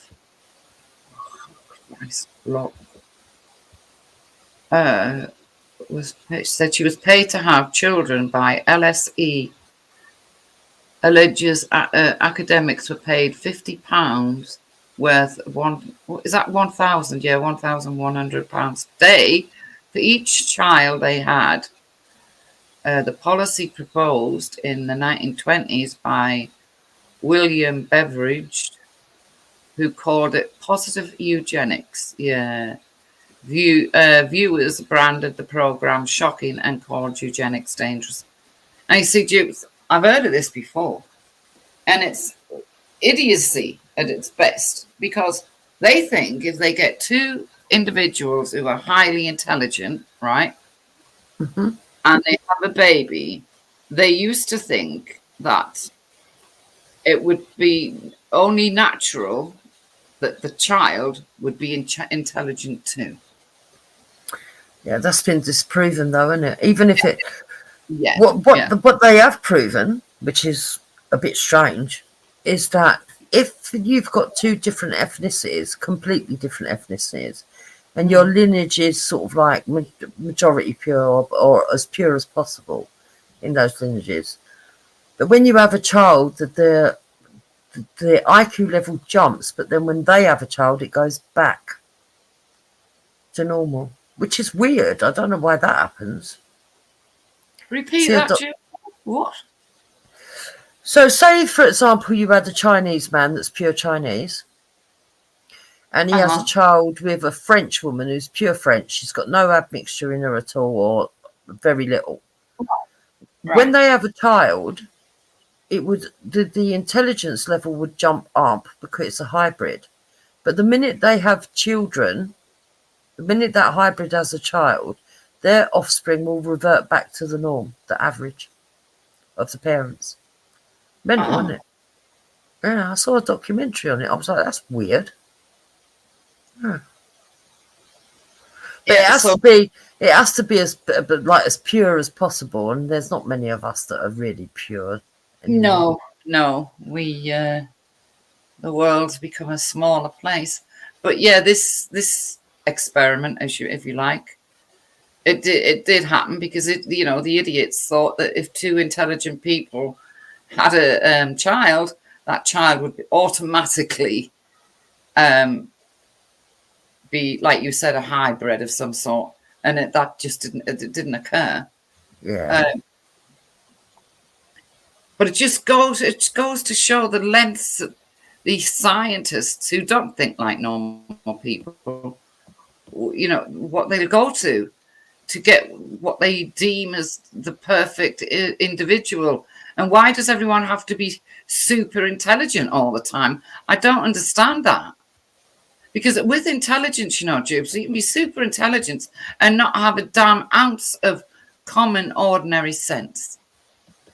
Well, yeah, I think you get to a stage where you're so intelligent that you become that you become on a level that nobody else understands you, because you're talking in long words and yes. Theories and possibilities that other people can't even imagine, and they're like, where are you going with that? Yeah, well, what's he rabbiting on about? Why is he? Do you know what I mean? And you can guarantee people who talk like that, I've got no common sense whatsoever. They live in a, well, that old saying, well, that really doesn't matter, it's all academic. Yeah. Because academia really doesn't matter, because it's all long words, spoken long. And who was that popped in and dropped something? It looked like Heathen, I'm not 100% sure. Yeah, what was interesting is just how close to the beliefs of Hitler the Nation of Islam is, but in reverse. It's mental, Wendy. Yes. Did you get to watch my stream yesterday? No, you haven't watched it yet. The one where Heathen on Jupiter affiliated to. The one where Heathen come and drop me some links. They were fascinating. Yeah. Of what Louis Farrakhan believes.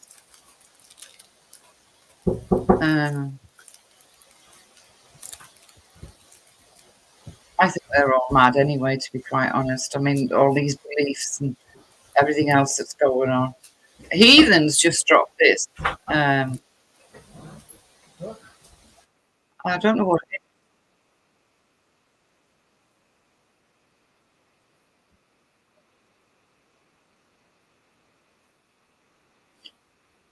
Do you want to have a look at it? I'm not sure what it's about. Jukes. Yeah, I'm here. My you want to come around? Oh, sorry. 2 minutes. Yeah, go on. What's the matter? You want me to share something? No, I'll do it. But Heathen's just dropped this video. I don't know what it's about. I thought, I don't know why he didn't jump on and say what it was about. Let me have a look. Let's have a look. It might be to do with it's to do with Argentina. I do know that. But let's see. Oh. Let's see what's going on here. Argentina is not one of my favourites. You got to watch him though. Didn't he get fucking Easy's channel taken down? No, I'm joking. Oh, did he? No, he got Easy's channel strike. I'm joking. He asked Easy to play something once, and then he got striked, and everyone blamed Even. And Even was like, "Well, you didn't have to play it. It was only a suggestion." Oh, well, let me just check this to see if it will get a strike. Now you said that.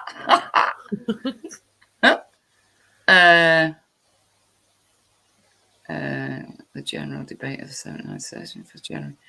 It shouldn't get a strike. It's the UN, after all. Yeah, go on. That should be safe enough. If I get a strike, Ethan, I'll come into the dingle. All right. Let's see what this is about. Escort His Excellency and invite him to address the Assembly.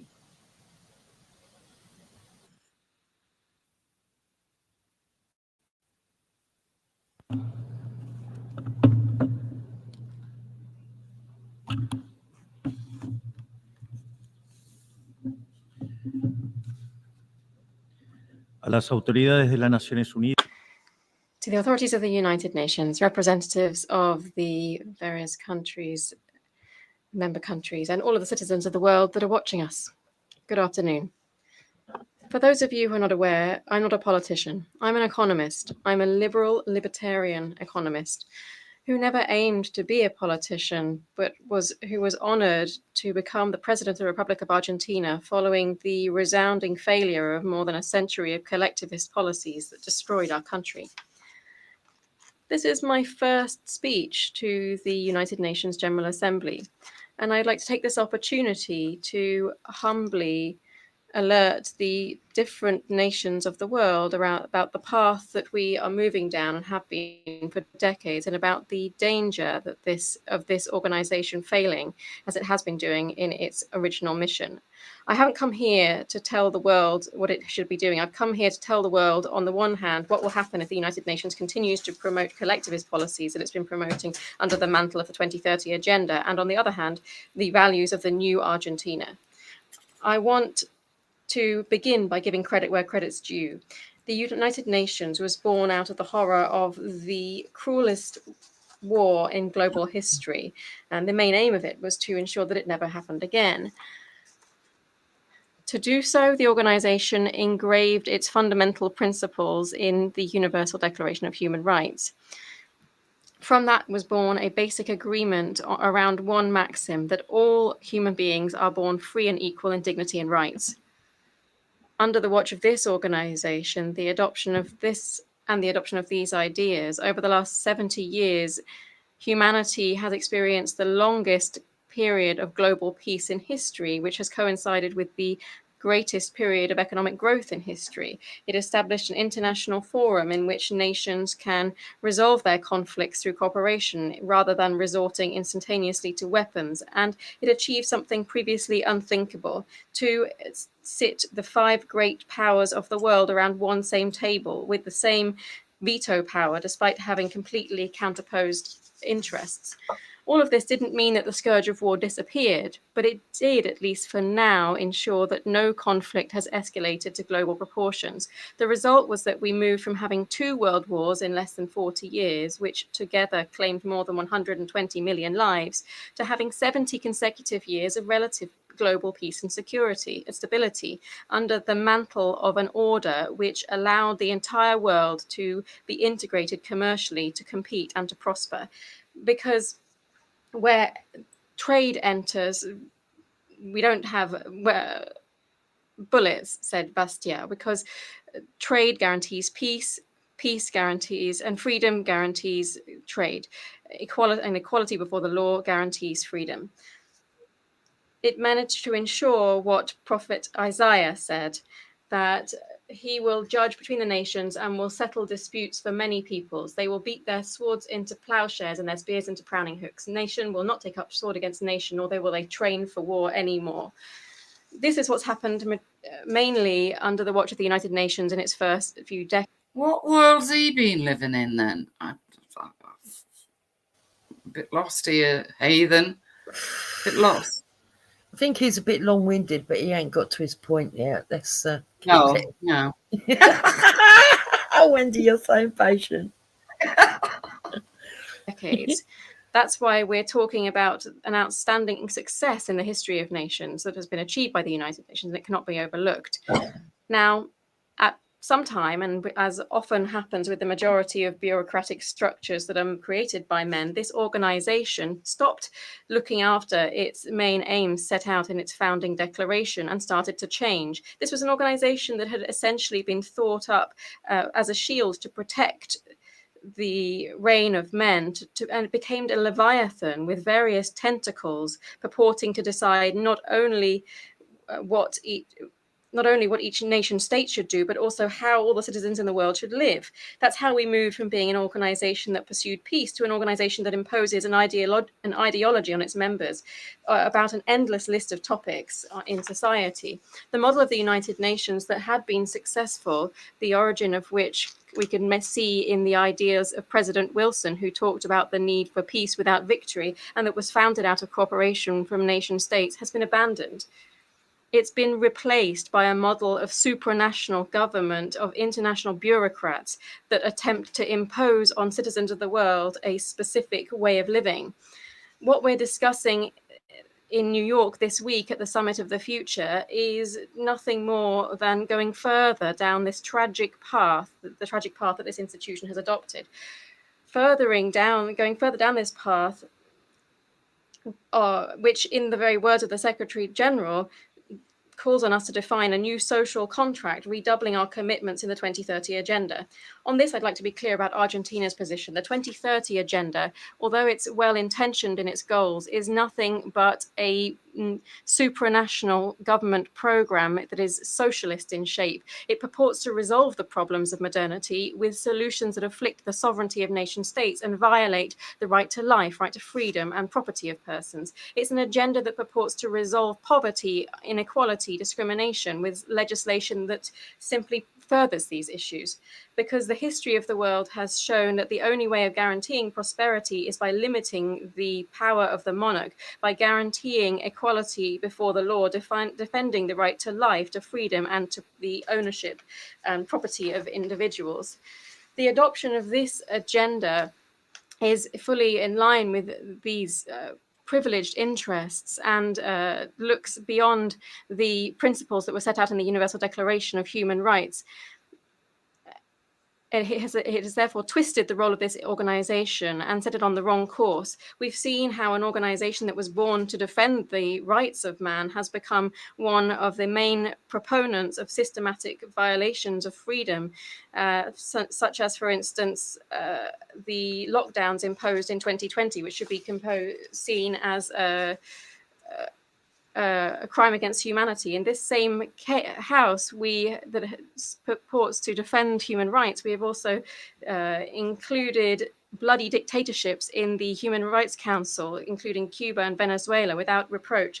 In this same house, which purports to defend the rights of women, we've allowed on CEDAW, the CEDAW committee, countries that punish their women just for showing their skin.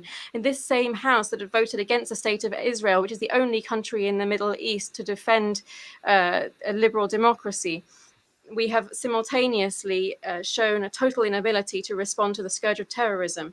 On the economic level, we have promoted collectivist policies that undermine economic growth, violate property rights, and disrupt a natural economic process, preventing the most left behind countries to freely enjoy their own resources. They have imposed regulations and prohibitions specifically because of countries that wish to develop themselves. We have further established a toxic relationship between global governance and international credit bodies, demanding that those countries that are most left behind commit resources that they don't have to programs that they don't need, making them perpetual debtors. We have also seen ridiculous policies with Malthusian stances, such as policies, zero emissions policies that harm all poor countries, policies related to sexual and reproductive rights, when birth rates in Western countries are plummeting, announcing a somber future for all of us. The organization has met its mission of upholding territorial sovereignty of its members. As we know, the Argentines have a first-hand experience of this with the Malvinas Islands. Yeah. We have also seen that the veto of the permanent members of the Security Council has begun to be used in the defense of the specific interests of a certain few. That's where we are today, with a powerless organization, powerless to provide solutions to the true global conflicts. For instance, the aberrant Russian invasion of Ukraine, which has costed the lives of more than 300,000 people and left behind more than 1 million wounded. This is an organization that, rather than tackling these conflicts, invests time and effort in imposing on poor countries how they should and how much they should produce, who they should do relations with, what they should eat, what they should believe in, as the Pact for the Future purports to dictate. This long list of errors and contradictions has led to a loss of credibility for the United Nations before the citizens of the free world. I'd like to issue a warning here. We are coming to the end of a cycle. Collectivism and the moral posturing and the woke agenda is coming up against reality. There are no further credible solutions to the real problems of the world. If the 2030 agenda fails, as recognized by its own promoters, the response should be to wonder whether or not this was an ill-conceived program from the outset. We should accept this reality and change what we're doing. The same thing always happens with ideas that come from the left. They're designing a model in line with what human beings should do. And when individuals freely decide to act otherwise, they have no better solution than to restrict, repress, or cut off their freedom. In Argentina, we've seen with our own eyes what they have done at the end of this path of envy and sad passion, poverty, anarchy, and a total lack of liberty. We still have time to choose another direction. I want to be clear so that there's no poor misunderstanding here. Argentina is going through a profound process of change currently, has decided to embrace the ideas of freedom. These are ideas that say that all citizens are born free and equal before the law, that we have inalienable rights granted by our Creator. To life, to freedom, and to property. These principles that are setting the framework of the process of change that we're undertaking in Argentina are also the principles that will guide our international conduct from now on. We believe in the defense of life for all. We believe in the defense of property for all. We believe in freedom of expression for all. We believe in freedom of worship for all. We believe in freedom of trade for all. And we believe in limited government, all. And in these times, what happens in one country has a swift impact on others. And we believe that peoples should be able to live free of tyranny and oppression, be it political oppression, economic slavery, or religious fanaticism. This fundamental idea shouldn't be mere words. It should be supported by our acts diplomatically, economically, and materially through the joint force of all of the countries that stand up for freedom. This doctrine of the new Argentina is no more and no less than the true essence of the United Nations. That is the cooperation of nations united in the defense of freedom. If the United Nations wants to resume the principles that led to its birth and adopt the role for which it was designed, it can count on the full support of Argentina in its struggle for freedom. You should be aware, though, that Argentina will not support any policy that implies restricting individual or trade freedoms, nor the violation of the natural rights of individuals, regardless of who promotes these or how big the consensus is in this institution. For this reason, I'd like to officially express our dissent on the Pact for the Future that was signed on Sunday, and I invite all nations of the free world to support us, not only in relation to this pact, but also in the establishment of a new agenda for this noble institution, that is the agenda for freedom. From this day on, you should know that Argentina, the Republic of Argentina, will abandon its policy of historic neutrality and will be on the vanguard in the struggle for the defense of freedom. Because as Thomas Paine said, those who expect to reap the blessings of freedom must, like men, undergo the fatigue of supporting it. Long live freedom. God damn it. Thank you very much.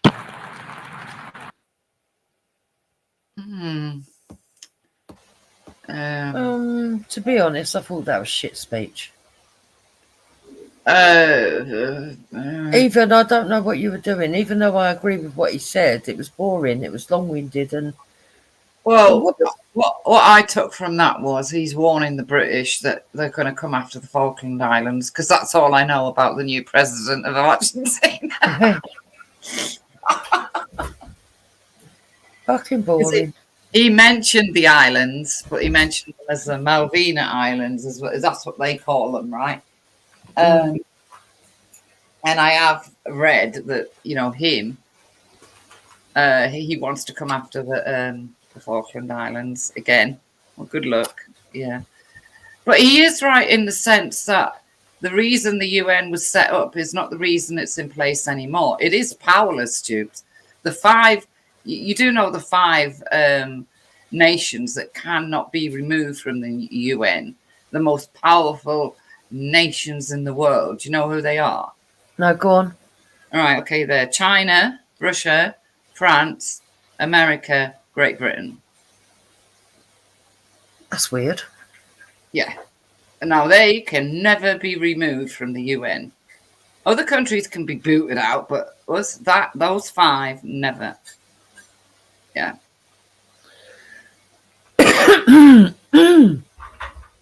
Strange. But the UN is powerless. I mean, it's been crying about Israel and Gaza for God knows how long, but it can't do anything. It can't actually do, you know, because the five nations, right, that I just said, if they veto something, it doesn't go through. So I agree with him on that point. I don't like the fact that he plans to come after the Falkland Islands again. And I don't trust Argentina anyway, because Argentina happens to be the very country, funnily enough, that all the Nazis who did get away, they escaped and were welcomed into Argentina, weren't they? What gets to me is, right, that it's blatantly obvious that these globalists are just like the Fourth Reich, and no one seems to see it.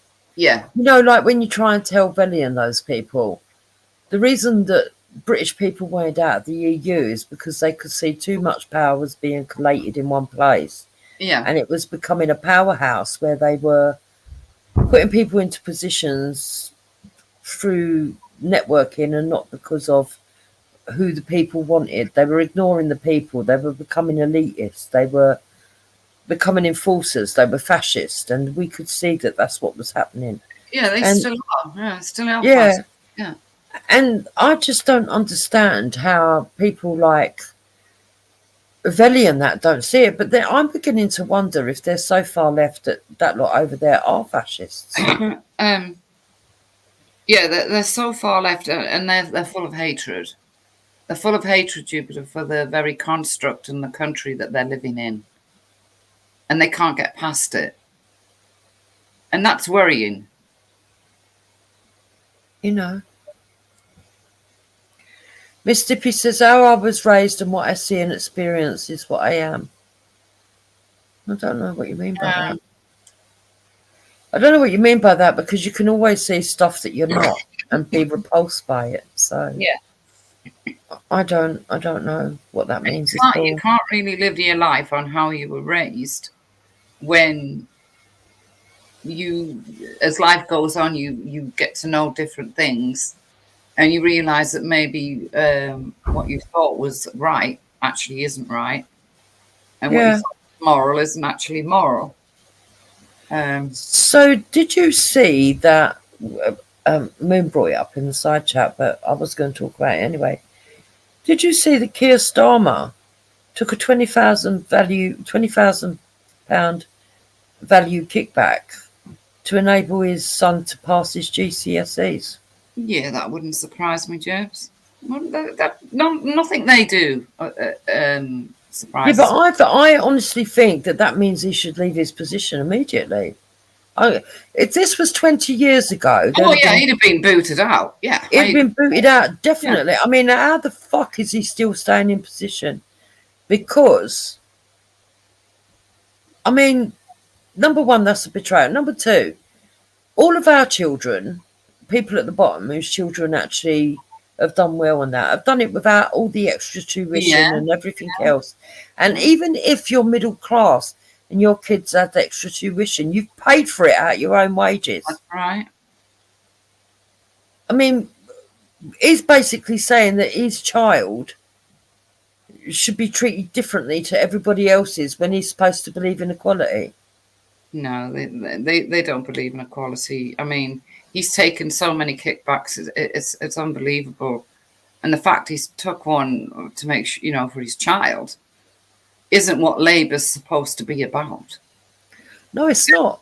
And if you think, I don't like her, right, but Diane Abbott, the fucking riling that she got for putting her kid just in a private school. I remember that. Jesus Christ, it was like it was, I do remember that. I mean, I don't like the woman, and it didn't really work on her son anyway, come out and fucking run around drugs and naked and all the rest of it. Private school, Jibs, don't always come out good or educated. Some of them come out as stupid as what they went in. But him, I don't know. I do not know what this Labour Party stands for. I do not know what good they're going to do. I haven't seen anything good that they've done since they came in power in July. Nothing. I'm beginning to think that he is the fucking shaitan himself. Devil incarnate. He seems to think that because Daddy was a tool maker, that it gives them some right over ordinary working class people, but he forgets to tell everyone Daddy actually owned the fucking factory. He wasn't just a tool maker. And his name itself, he is Sir. When have you ever known Sir be leader of the bloody Labour Party? Sir Keir Starmer. It goes against everything that working class people stand for. Yeah. Actually, now you come to think of it, do you know what? I've never even acknowledged that he's a sir. Yeah, that's always stuck with me. What the bloody hell? Even before he was Prime Minister, why is this person called Sir Keir Starmer bloody leader of the Labour Party? Mad. Absolutely. Then there's all that other stuff to do with Savile, and you know, he's not clear. And I think the press are giving him an easy pass. Yes, so do I. Not just Savile. Did you see that he was also CPS when there were all these complaints about Mohammed Fayed? You know, the bloke who run. Oh yeah, yes, about Fayed. Yeah, yeah, him as well. You know. I'll tell you what I did see that I found interesting, but for different reasons on different levels. Candace Owens has put out a video claiming that she's looked into Kamala Harris's heritage. Now, I know she's American and we don't normally look at American stuff, but it's going to be interesting to see how Veli and that react. They reckon she's been lying about being half black, that she's actually half Indian. Who is Kamala? Who's Kamala Harris from? Who is she? I don't know who she is, Jim. She's the bloke that's running for president of the USA. Oh, right. So she's half Indian. Apparently, yeah. So Candace Owens is saying she's been looking into the family history and going down their birth certificates and stuff. Does it matter that she's half Indian? I mean... Well, that's the kind of reason why I found it interesting, because I was like, on the one hand, I was thinking, why do these American politicians feel a need that if they're against Trump or other people to say that they've got some kind of ethnicity in them? Yeah. You know, why do they need to be rubber stamped by having a bit of melanation in them? It's a bit weird. But also, does it matter if that melanation comes from India or whether it comes from Africa? Why must it be African melanation? So I found that interesting as well. And then it was also, okay, so it's a bit weird that they have to do all that. But the fact that they do, and she's lying about it, why is it, doesn't it show a prejudice within politics in America, right? If somebody who wants to run for presidency has to go to the level of lying to be seen as an authentic candidate. Oh, yeah. I mean, I wouldn't take that woman. I don't know. It's a woman, yeah. Camila or whatever you call her. Trump will win this presidency. Yeah, but the fact she's lying is a bit worrying because she could just say she's part Indian, couldn't she, really? I mean... Yeah, it's mental. Well, they reckon that she's put out a photo of her grandmother, but the grandmother was already dead, so the woman in the photo with her couldn't have been her grandmother. It was all very bizarre. Oh, my God. But, well, they're obviously trying to get the African-American vote, aren't they? That's what that's about. Yeah, but doesn't that tell you something about politics when you're not voting for the person who's good for the job, but just because whether they've got colour in them or not? Yeah. It shows the level of racism that's going on within politics, that all these people are trying to authenticate themselves. And it shows a level of black or melanated privilege, whatever you want to call it. Because if it didn't matter, you wouldn't do it. You wouldn't lie. You wouldn't go to that levels if it didn't matter. Well, no, you'd just say, wouldn't you? There must be a benefit out of lying about it, which tells you there's some kind of privilege there to being African, yeah, definitely. You know, it's very weird. Rather than, I don't know, Asian American, I guess. I don't know. Yeah, that's what I'm saying. It's weird. It's weird that, because to us over here in Britain, I mean, we've always had a different mindset anyway until recently. And that's because we've had it pushed on us by the Jamaican sort of like, that you see, the Jamaican mindset that you see on Vellies and the wokeism. But they used to have a one-drop rule in America that we never ever saw in Britain. We never used to go, oh, there's one drop in you, so you're black. We never ever saw it that way. They did have that. Yeah, we saw it by who you were raised. If you were mixed, and you had a right to be both, and you had the right to sort of like lean one way or the other. We never really pondered on it that much. No, it wasn't a thing. No, it wasn't. Whereas in America, it's always been one drop and you're this.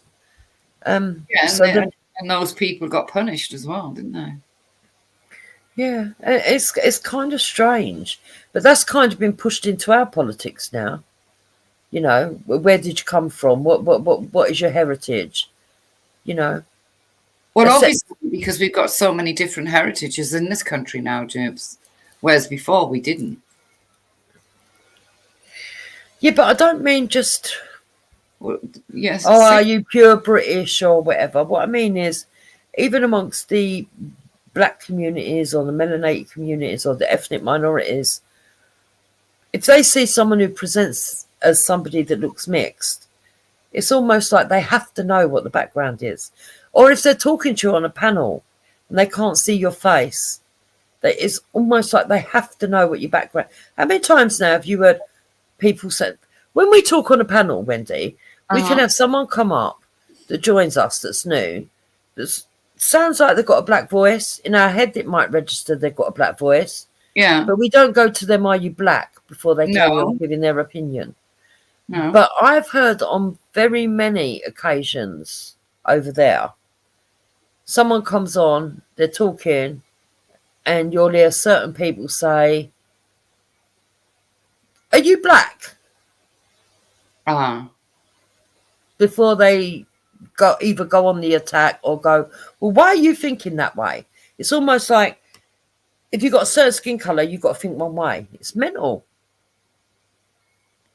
Well, over on another channel, they've certainly shown tonight how for the first time since we've been coming on these streams, Jupiter, We've actually got something called what the forum? What's that forum? Culture Forum. Culture Forum, yeah. Has said about immigrants and everything, right? And it's not just gossip. And them tonight, they showed that they are not willing to listen to it or anything else. They hate the fact now that all these years we've had to put up with their crap. We've now got something that proves that they're all wrong. Everything they've made up, all the myths they live under, everything. Yeah. Because and the way that he's been pushing for immigration. Yes. You know? Yeah. And he does get kind of like Babs was right when I heard Babs say, you with your own opinion that you don't, and he doesn't, he gets right in his feelings, and he's got an opinion and he doesn't want to hear anyone else's. Yeah, he's not very neutral. He doesn't say, look, we can all have our own opinions. I've got mine, you've got yours. Yeah. But we at least listen out to other people's opinions. And if we really don't agree, well, I know I can anyway.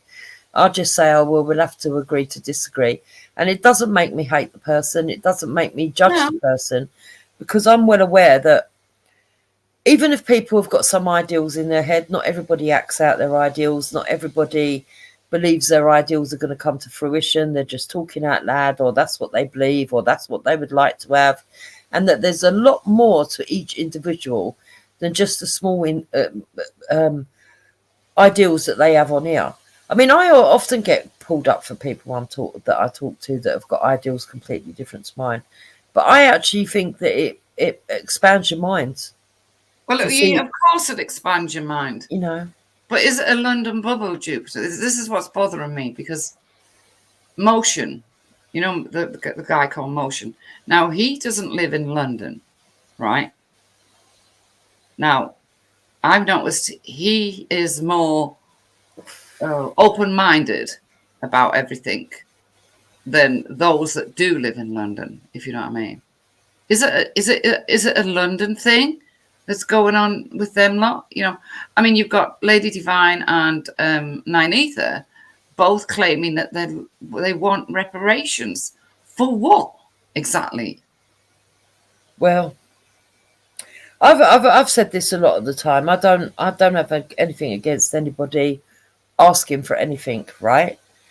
But I think that if you're going to get into a debate of whether they deserve it, I'm not so sure that they do, because I can't see how a black child born in the same country as a white child in Britain has different opportunities. I can't see where the policies lay where the opportunities are different, the education is different. So if at every single level of social status in this country, you can find a black child or a white child at every level. Yeah, of course. Even a mixed race child now, probably at every level. And I don't understand why they think it's the way that they see it, other than the fact that they need to hold on to that victimhood to try and emotionally blackmail governments into giving them reparations. Now, I'm not against them asking for it, but I think they're also asking the wrong people. I think even Luke had this discussion once with him on there, and he sort of like said to him, look, he hasn't got a problem with them asking for it, but, you know, ask the right people, ask the companies that actually had the money, the 2% that had the money, not the 98% of us that actually paid in our taxes up until not that long ago for the freedom of slaves. And that's the thing that pisses me off as well, right? Yeah. This is what pisses me off. That they won't even recognise just how virtuous it was for our country to buy slaves and free them. They say that, oh yeah, but the slave owners made money out of their slaves. You know, they made money out of their slaves, and you didn't give nothing to the slave. We gave you freedom. That's worth more than money. Well, exactly. Yeah. But I'm sorry, forgive me, but I mean, you might be able to put me right. But these people were born in this country. Yeah. Their parents came to this country willingly. because they didn't like what they were having to live like in Jamaica or wherever, right? Mm-hmm. So they came to this country willingly. Even though their own government was trying to stop them coming because we, at the request of our government. That's right, yeah. And they came here willingly. They got housed, blah, blah, blah, got jobs, blah, blah, blah, national health, all the rest of it. What do they want reparations for? I can't, it doesn't make sense to me. They're not nowhere near the generation of people that were enslaved, Jupiter.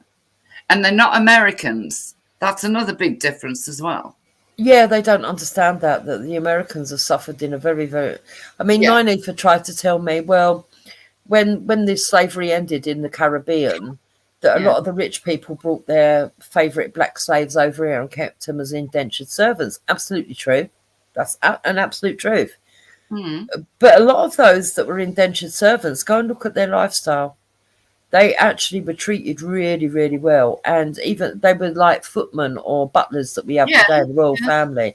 And they were treated in higher society as a grade above the average person still. They were looked after. They had medical insurance, they had proper doctors, they had everything. In fact, a lot of them had relationships with these domestic indentured servants, especially if they were gay, sorry to say.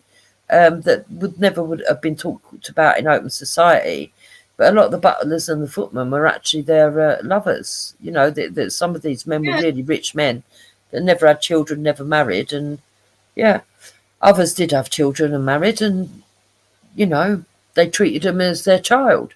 But I'm not saying that they didn't take advantage of the situation. They probably did, but the mindset of those days was almost bizarre. They took advantage.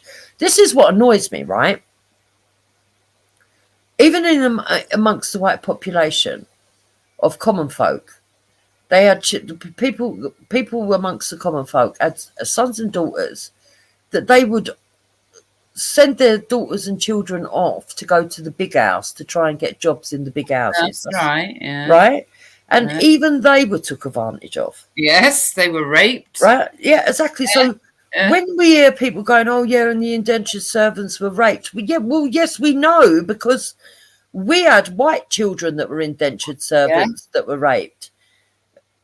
And then you get the other excuse where they say, well, your DNA holds memory, right? And that's it's possible. Wendy, I believe in alternative science. It's possible. It's possible because I believe water holds memory. But whatever, right? If it holds, and we're made up so much water. I remember that. Yes, but I don't believe that it affects you to that point, because they also claim in science that even though your DNA holds memory, your DNA can, in that sense, can change over time depending on the nurturing, and your environment. So any damage done to you, your emotional being, psyche, or whatever it is in the DNA that's supposed to change, it can repair itself. So, and we know that from a lifetime. If you look at ourselves, right? Someone close to you dies, someone who's very dear. You go into grief, and it takes a long while for you to get your system back up and running. And I would say that that's probably the nearest you could get to it. Something that's very traumatic, and then you overcome it, and then you get back onto the road of normality. The memory is still there, but the pain is not as deep. It's still painful.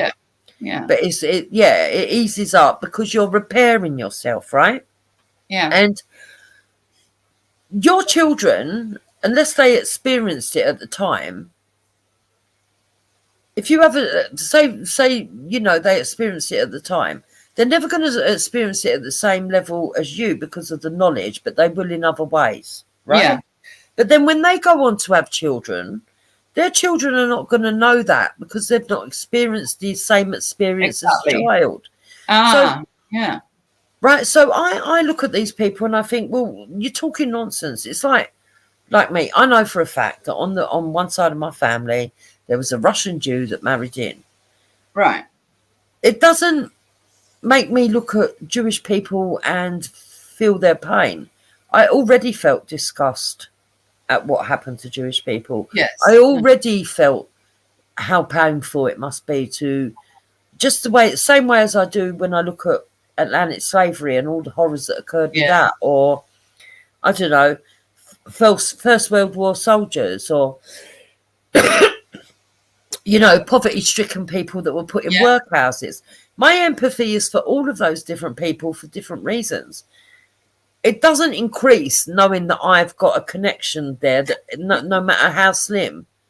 Yes, I know what you're saying, yeah. To me, it's ridiculous to suggest that these people of today have suffered like their forefathers. No, they have no idea what it's like to not be able to have a voice, because if they didn't have a voice, they wouldn't be sitting on channels shouting and mouthing off like they do. Exactly, yeah. They don't know what it's like to be whipped and starving and beaten and living in horrid conditions and being forced to mate with each other for the pleasure of some of these nutcases in America. They don't understand any of that. They can understand it's horrific, but only at the same level as the rest of us. Exactly, but and another thing that they're all shouting about is they don't understand the horrors of segregation neither. You know, because in America, they truly did. Segregation was real, Jupiter, you know. It was awful, horrible. And yet they want segregation now. It's quite... In fact, over there is segregation, because if you're not black, you're kind of like... I'm talking Valley's channel here. You're kind of like... I don't know, you're a target of some sort.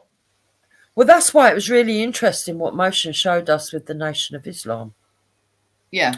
And then I went and looked at something that I'd seen about 11 years ago, and I played that as well. To do with that Yaqub and what they believe and what the nation... Because, you know, the Nation of Islam believe, but it's something like this. They've took a lot of myths and they've added them into one. They've come up with their own theories. All right. They believe that these beings came from another planet onto Earth, and... they were black, and that they lived in the center of the earth. And in the center of the earth, there was these other beings that had come from another planet elsewhere, and they also lived in the center of the earth. And then there was a third group, and the third group, were basically, they were under the control of the second group. Now, the second group were yellow shape, with yellow sort of creamy coloured skin shaped, cone headed people, right? Okay. And they had a group under them that looked like fat elephants with long noses, which is quite weird. And these fat elephants with long noses were supposed to be really greedy, gluttonous people that just caused trouble everywhere, and they caused a bit of trouble by going after the black people, you know, their forefathers. And to keep the peace, what they did was that one of the cone-shaped people gave their child over to marry into the dark-skinned tribe, and they had a mixed child that actually turned out to be an evil genius, and he didn't like black people. And so what he did was he decided to have a cult where every time someone gave birth to a baby, he only chose the lightest skinned ones. Hold on one sec. Hold on a minute, Wendy.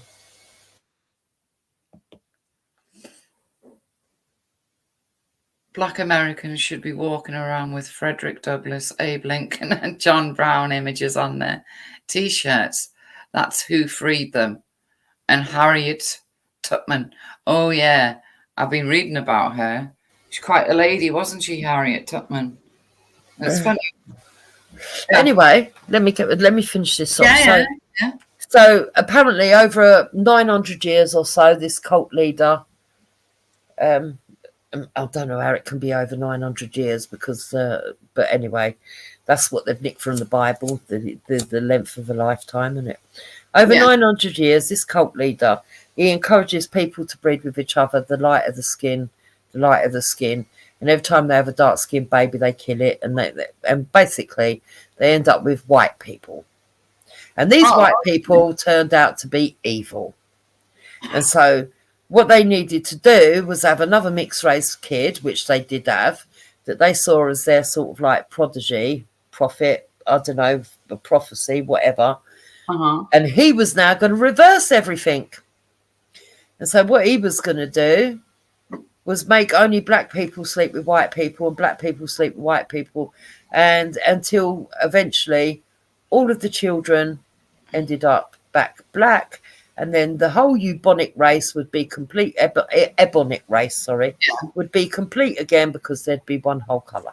That's basically what the Nation of Islam is. That's why they call you white devils and everything else. Oh, okay. So white people turned out to be evil then. So they had to, right.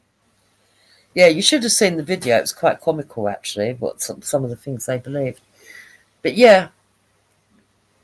Well, doesn't that just fit into their story, doesn't it? You know what I mean? It's well, when you listen to Louis Farrakhan, you can hear some of the rhetoric, as he even said. The reason why he wanted me to play it is because he said he felt that he'd heard the rhetoric several times over on Phyllis. You know, so. Well, it shined out. It shined more tonight than ever. His complete refusal to play that video, Jupiter. You know, and to me that shined that he's not willing to listen, to have I don't know, just have a debate about that video because it goes against everything they believe in and they just don't want to talk about it. It debunks everything they've said over the last God knows how many years. Not as far as I know, me oh my. So he played it in the end. Oh, did he? And what did he have to say about it? Oh, Wendy, go and see what he played and let's see what his reaction was. Well, I hope me oh my is telling the truth. Adam Smith just said he played it in the end. All right, okay, let's go find him. Yeah, and we'll see what his reaction was. Yeah, well, I suppose he'd want to keep the views, wouldn't he? I wonder how it went down if he did play it, if they actually got through it. My God, it takes them a day to get through it. All right. Well, yeah. But it'd be interesting to see how they get on with it because... Hang on. Hang on, Jupes, because they're still playing it. They're still playing it? Oh, my God. I said, didn't I? If they actually got through it. Hang on, let me get... There we go. Yeah, but that's chicken shit because you couldn't do it while me and you were in the audience. No. See, if he played it, I'd have cancelled tonight as again and gone on there, right? But no, wait, we disappear. Well, of course, and then again, no, I wouldn't have gone on there because guess who's on there shouting? As always, Triller. Well, let's have a look and see what they had to say then.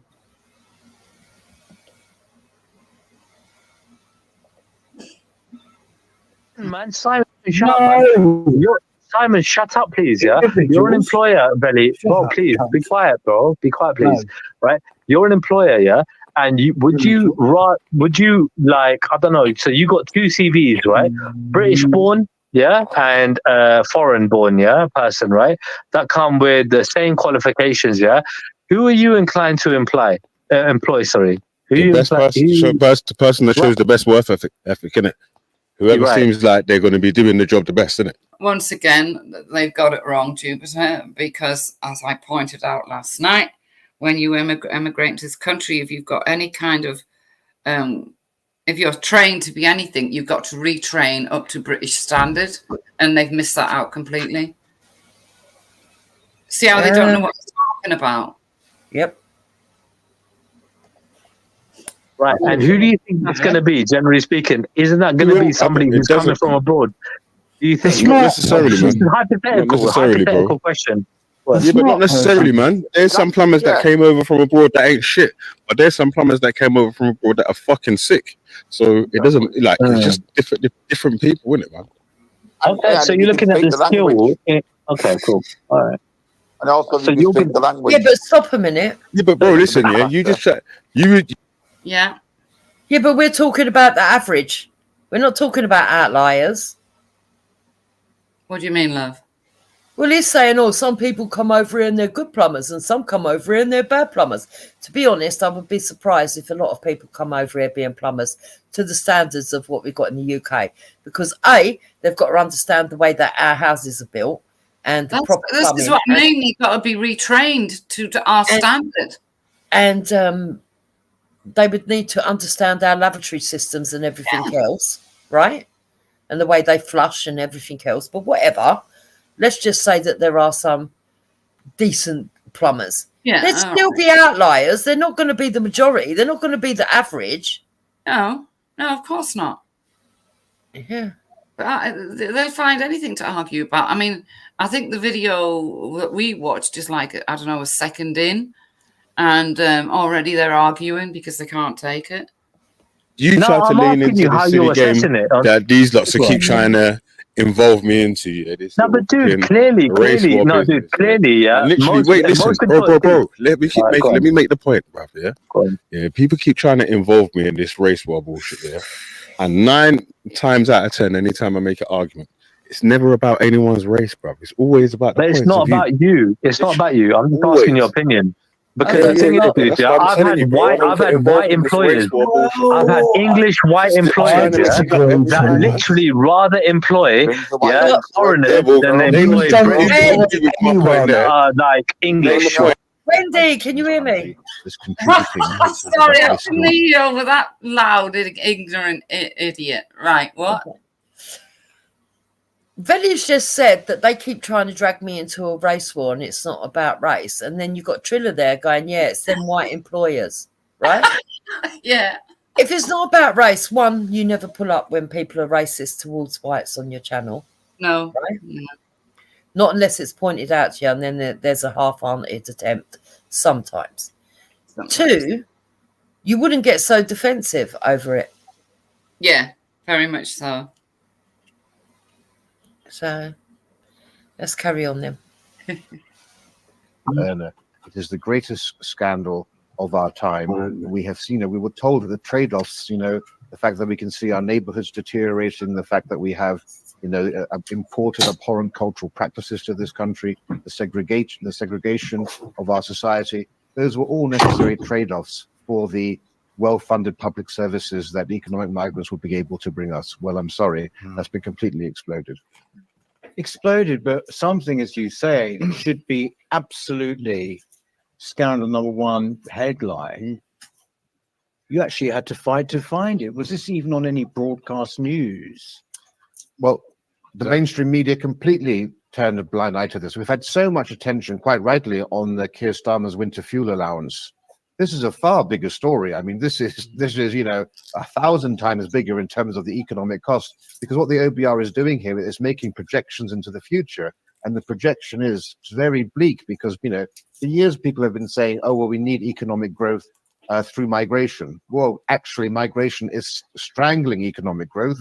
For years, people have said we need to understand why we're having a low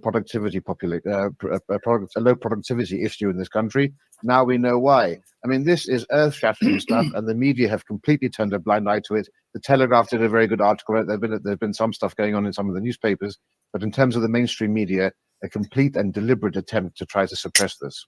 Yeah, it's quite extraordinary, isn't it? But, well, as you say, people watching might not think it's extraordinary. I would say, actually, when you say, oh, they might be saying, well done, Sherlock. I would have thought that a lot of people, in fact, the way it was framed, a lot of people would have gone along with the economic argument. But I remember that what they would say is, oh, well, I remember Nigel Farage saying it. Oh, well, actually, if it means that our GDP is just slightly less, then I'm happy I'll take that hit. Brexiteers will take the hit. If it meant that we didn't have such a change in our society. That also was complete rubbish, actually. I mean, that was totally, it's a wrong framing of the thing. And I'm astonished that actually that no one is actually taking any notice of this. Yeah, I mean, you still see, even recently, kind of small c conservatives or even members of the Tory party making this economic case for immigration. We now know from these recent figures that Rafe just said that essentially the immigration debate is over now. We know that it's not of benefit to our society. I think it's going to take a long time for the narrative to change. But yeah, I mean, we've been sold a lie essentially. And even the recent Tory party, the argument that they were making for immigration was all of the things that Rafe was speaking about, that it's a benefit, it's benefit to the NHS, immigrants are the backbone of the NHS. I mean, that's always said. I mean, even on Question Time recently, it's been said. It's kind of like a myth now that everybody just believes in. It's ingrained into their brains that the NHS wouldn't work without immigrants. Well, these recent figures show that last year only 3% the NHS would not work without immigrants. Of immigrants ended up working in the NHS, and of those that are highly skilled, as Rafe said, that are doctors, it's less than 1%. So what we're seeing in real time is, I think, all of the sort of mainstream narratives are crumbling around us, not just immigration, but many things, the NHS and all sorts of things. And I guess the question is, what do we do now? What's next? Well, they'll crumble quietly, won't they, as Rafe has just said, and if we're talking about immigrants in the NHS, there was a story a couple of weeks ago, wasn't there, about preferential treatment because of pro-Palestine ministers who are pro-Palestine. So there's one thing. I think this is not only a big lie, it's the lie, isn't it? It's the lie over the last 30 years, because on top of it, it's a foundation where all the other lies work. So if you can sell this, even though we know it's not true, but we don't have the data to prove it, okay? If you can sell this, then you can sell genderism. You can sell decolonization. You can sell, the desire to kind of dehomogenize the culture, because we need to be dehomogenized, and wicked white people need brown people coming in, or people from different kinds of cultures. So all of that stuff, all of the stuff that I'm not sure. Stop. He's been listening to you too much, cuz he's been going mad. Hey, you know what's magic, yeah? His reports is sort of like, all right, someone comes here and does a cleaning job or whatever, and then until they retire, say they come here as like when they're 25, when they retire in their 60s, 70s or whatever, they're just going to be a cleaner still. Do you get me? On the exact same wage. You're not going to do no sort of upgrading or upscaling, no sort of getting. How the hell has Valley come to that conclusion, Jupiter, from that video? Because he's got to make an excuse. So his excuse is, they're just assuming that they're low-skilled workers. No. What they're saying is that shop workers, receptionists, cleaners, park attendants, I don't know, childcare minders, all these people are not skilled workers. He doesn't seem to understand that. Even a plumber wouldn't necessarily, unless you're a really good plumber, you're not really a skilled worker, you're just average. We're talking about really skilled people that you can't get elsewhere. He's not understanding that. He's not understanding that at all. And he's not understanding that actually most of them have not been productive, and that even if they've earned a wage, it hasn't covered, or even if they've put into the system, it hasn't covered what they've taken out in benefits. No. It's been a loss. That's what he's not getting. It's been a loss. So he's not considering that, just because he came here as a cleaner doesn't mean that he won't upscale and go to. Well, no one's saying that. The fact is that these people in this video are saying there is evidence that's been brought out to say that it has cost this country more to keep the immigrants here. Yeah, so, and when they divide it by the amount of immigrants that we've had in, it's £465,000 plus. Because, believe it or not, Wendy, they haven't been including the dependents. They've only been going by the main thingy, because she says that a bit later. Oh, yeah, yeah. Yeah, so it's actually 465,000 plus, you know. So it is a big lie, isn't it? It's the biggest lie we've been sold. Yeah. And no skills, no finding out no little coups where they can get a little bit more bread here or whatever. Man, they're just going to stay on the exact same wage until they die. Yeah, because... that sounds like a public schoolboy to me. It sounds like someone that's had everything laid on. What? All right, but cool, man. Yeah, man, good report, man. So, yeah, Wendy, bro. can Yeah, stop man. a minute? Immigrants are not worth nothing. I'm going to say something here, and I know that you've made up Simon, so I'm not going to drag you into it. It's purely my own thoughts. I feel that Simon is so desperate for friends, right, that he's actually aligning himself with people that he doesn't actually agree with, because I know the things that he used to say about Veli. Yeah, he doesn't agree with Veli. Yeah, I know the things that he used to say about Veli, and they weren't very nice either. Yeah. You know? That's why I don't understand what he's doing now. It's a complete turnaround. I don't understand what he's actually what he's doing now. And then when he came out with the immigrants, the NHS would fall without the immigrants. Well, it may do now because it's been made that way, because they're cheaper to employ, as I proved last night. Mm. Yeah, but before they had this, latest report, and they've and it's come out like this. Listen, we can see it with our own eyes. You know, they kept telling us, no, it was a benefit to us, and we kept looking around and going, well, where? Yeah. Everything's getting dirtier and more unkempt, more overcrowded, and less amenities, and less infrastructure, and less housing, less school places, less doctors, less nurses. And then when they say, oh, well, they're holding the NHS up, I'm thinking, what NHS? You can't get a doctor's appointment. You can't get to the dentist. I don't know about you. How many black dentists do you see? Black dentists? Yeah. None. You know, there's not, but there are some, but there's not many. No, I haven't seen any. Right? So when they sit here and they go, oh, they're holding up the NHS, I think, are they though? Are they really? I know there's a lot of African nurses, or, you know, that, but actually when you get into the figures, there's not as many as you think. And it might be because I'm in London that I think that. Yeah. And also they say African nurses, you know, but the British white nurses, right?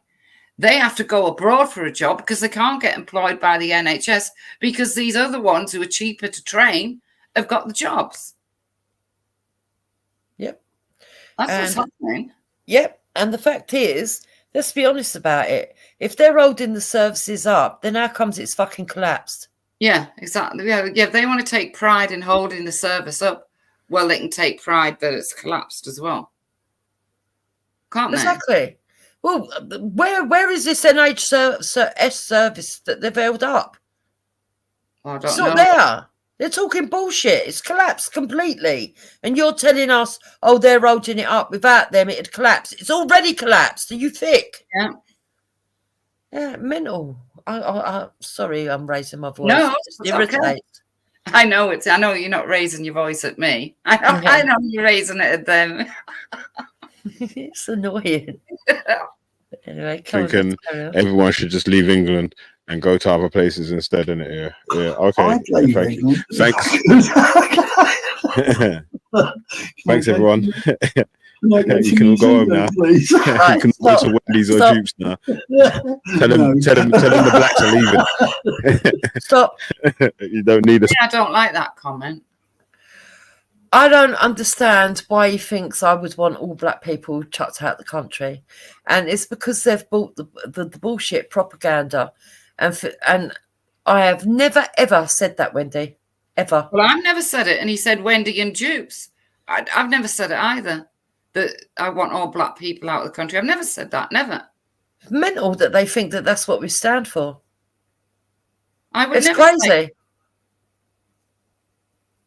I would never even think at Jupiter, let alone say. Do you know what I mean? It's something that you just don't know. That you just wouldn't think like that. I think that this is what I think has happened with Veli. This is my own personal opinion, and I could be wrong. I think he's panicking because he's seen the way that the European mainland has gone. Oh, yeah. I think he's seen what's happened in the riots. I think he does believe in the bullshit that there is racism to such a level that he can't get on in the world, because obviously something's happened to him in his personal life. I don't know what. And I think he's really sort of like, you know, like when you're pregnant and you start seeing pregnant women everywhere. Yeah, yeah. I think that because he's bit into this, oh, there must be racism kind of shit, that he's seeing it everywhere and he's getting panicky, and he really thinks that people are going to... He doesn't understand. Me and you are not amongst the group saying, right, get them all out. No. All we want is the people coming in to stop. We want that stopped. We want it sorted out. We're not even against some migration, but it's got to be with reasonable amounts that we can actually integrate into our society and do it reasonably well. But at the moment, it should be stopped completely, just so we can sort the mess out. So we can get now, that doesn't mean I want to kick out... Right, first of all, any black person or person of ethnic minority heritage that's born on this soil, I wouldn't be arguing to kick them out at all. No. I don't know why he said that. You know, it's weird. Mental. No more. Yeah, tell them we'll be gone by next month. Yeah. We gone by November. Gone by November. You've got to keep the argument to this is me talking or trying to the political. The minute you go, I'm gonna grape your mum. I know your ex-wife lives. Right. Both Jupiter and Wendy have sat with the creatures that do that. And right, stop. I like Wendy. I can't help it. But why is Simon making it about us again, Wendy? He's drunk. And I thought he apologised to you publicly on the live stream. He did. Well, his actions don't seem like he's upholding what he says. I was just thinking that. What the hell is he playing at? I don't know. Now, if he's going to start judging people by sitting on a panel, Simon has said some of the most vilest stuff ever. Yeah? Oh, yeah. Yeah, he has, yeah. Yeah. And we've all sat on a panel with you, including Veli, who's sitting on a panel with you now, Simon, and Scientific.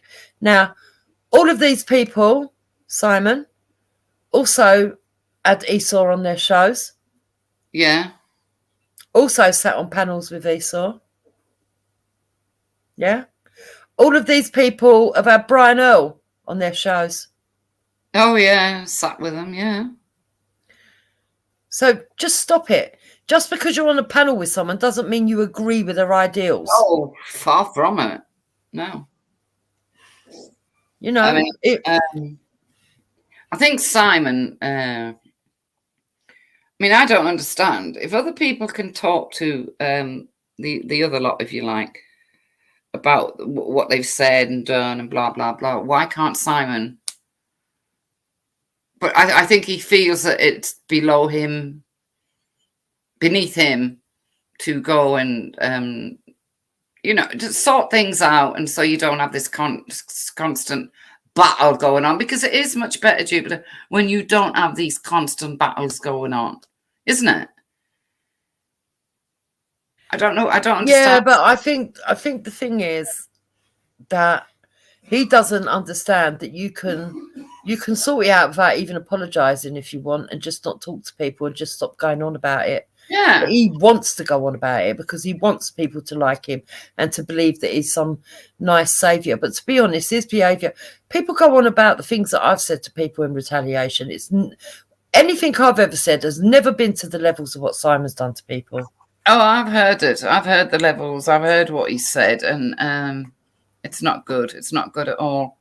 And yet he seems to forget that he said it. But then again, if you ask him about it, he'd say, yeah, I said it, and I'm proud I said it. Yep. And also, I just want to point this out. Simon does go on to Bleeding Hearts when he feels like it, and Esau's, and talks to them. And it doesn't matter if he's talking to them nicely or not. He does go on there. And why is it these people think that me, you, and Moon haven't got the rights that other people have got? I know. We seem to have those rights took away. Yeah, they sort of try and hold us at a higher standard and then tell us that we're not above them. It's pathetic, and it needs to stop. Look, if Bleeding Heart's doing a stream and it's about something I want to get involved in, I'll go on there. It doesn't mean anything. It just means I'm on a stream. Exactly. And I have the right to talk to whoever I like. Yeah. You know, it's not against the law. And if he doesn't like it, well, that's up to him. He's got a right to have an opinion on it, but make it be an accurate one. I'm no different to anybody else who goes on and talks to whoever they like. Exactly, Simon. You need to stop getting so drunk and yeah, get your priorities right and your thoughts right, I think. Who's going to threaten your kids? Fucking spit it up, man. Babs is a good addition to the funny characters of Wendy and Jupiter still. Yeah. Babs is not any kind of She's a good addition. I mean, Babs A good addition to the nutty characters. I'm not gonna lie, Babs is quite entertaining. You can't lie. Her voice is the funniest thing in the world. She's a fucking idiot, but it is funny. She's funny as fuck. I don't think she can be controlled. I honestly don't think. Yeah, oh, Babs is fine. Yeah, but they don't mind a pile-on with Babs, do they? They really don't mind all shouting at Babs at the same time. No, and it's quite despicable, and I'm beginning to get really annoyed with it. Yeah. Because, look, Babs is a strong woman and can stand up for herself. Don't worry about that. Oh, I know. Yeah. But, you know, she is a senior that deserves a bit of respect. Yeah, and why should she always get so many people going at it at the same time? Why can't you? Because it's always the same. Because they want her to lose it and start shouting, but it's not. It might be funny for them, but it's not funny for her. No, she takes it very seriously, you know. And then they keep bringing up constantly what she said in the past. I do believe it was about Taffy's daughter or something. Now, I don't know nothing about that. I didn't even hear her say it. But I'm sure she sorted it out with Taffy. I don't know. But why keep bringing it up and bringing it up?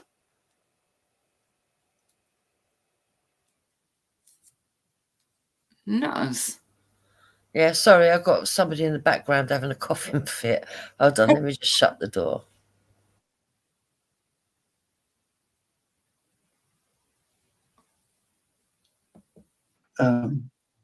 Well, I don't know. Sorry, stupid. Oh, that's not the first time you don't know anything, but yeah, it's fine. Yeah. All right, go on, man. All right. The mental lie all of a sudden falls down. The problem is, as I say, it will fall quietly, and nobody, apart from people like us, nobody will talk about it. We've already said that the BBC, Channel 4, ITV, all of those outlets, they're just going to let it go. Why are they going to let it go? Because it's fundamental to everything they believe. And this is what people do, isn't it? They carry on with their beliefs. It's not easy to let something go. They'll just keep it quiet, and we'll carry on, and we'll keep being fed lies. You know, apparently the OBR, Office of Budgetary Responsibility, hardly a kind of right-wing head-banging organisation. I have to say, it is quite odd that they've come out with this right at this time. But anyway, they apparently have finessed the figures which did not include dependents. Yes, so this is that they're engaged in their own skullduggery because, of course, yes. So when I say that a low-skilled migrant will cost £465,000, that's without their dependents. And he looks like Banksy Big Brother. of course, we know that the dependents are a much greater cost because they bring over many dependents. Hey, pause for And a sec, please. OBR, I think. Hey, Cog, do us a favor, fam. Will you just post the link with that report in the chat for me? Because, but yeah, man. God, dude. But right now they're talking Aware of about how damaging this looks. immigrants. Sorry, bro. Before you go again, yeah. But it sounds like they're talking about immigrants from a certain section and of a certain age bracket. So it's okay, cool, man. Yeah, so that report, as far as they're concerned, must be pertaining to every single immigrant, but hasn't actually looked at the report and see who they're even talking about. And with this, that, and the other. But anyway, man, let it play, man. Let it play. Massage the figures here. So, for example, they compared a low-skilled migrant worker. You would think they would compare it to the average British worker. Instead, they compared it to the average British person, which means the unemployed, the disabled, and the elderly also got caught into those. I mean, no serious. Which side? Economists would ever compare the average British person to a migrant worker. It's what it's like for like. So yes, even then, the stats are actually even worse than what the OBR have been saying. Well, why do I don't think I like him because he's posh. Our political parties, he said naively, whether it's Reform or Conservative Party, why do they not pick this up and run with this? I mean, they don't, do they? Well, there have been some Reform MPs and Tory MPs on social media who've been pushing this forward, but I suppose they haven't been given a platform in the media to make the case elsewhere. Yeah. You see, the other thing is, the question it begs, it seems to me, as well, is why? Why is Tommy Robinson begging for Nigel's support? What has this got to do with anything? Terms of argument, as I said, if they were just... Well, I don't know what Tommy Robinson's got to do with this. Tommy didn't have anything to do with the bloody report, so why are they talking about? I don't know. You see, this is why Veli needs to fucking wise up. If he wants to be serious and be seen as somebody that's anti-racist, number one, he's got to stop the racism on his channel to certain denominations. And the prejudice, the prejudice that was coming out against Nigerians today was unbelievable. Yeah. Poor Reggie, because I do like Reggie. Yeah, poor Reggie. Yeah. That was pure racism, and he sat there all through it and didn't give a shit. Yeah, I know. Right? But secondly, keep to the topics. He can't, though, lately, can he? He just can't. No, and as long as someone agrees with him, he doesn't seem to care about their morals or integrity or what kind of people they are. And he's getting some very strange bedfellows. Very odd, yes. Anyway, let's carry on. Purely on the economic grounds and justifying it.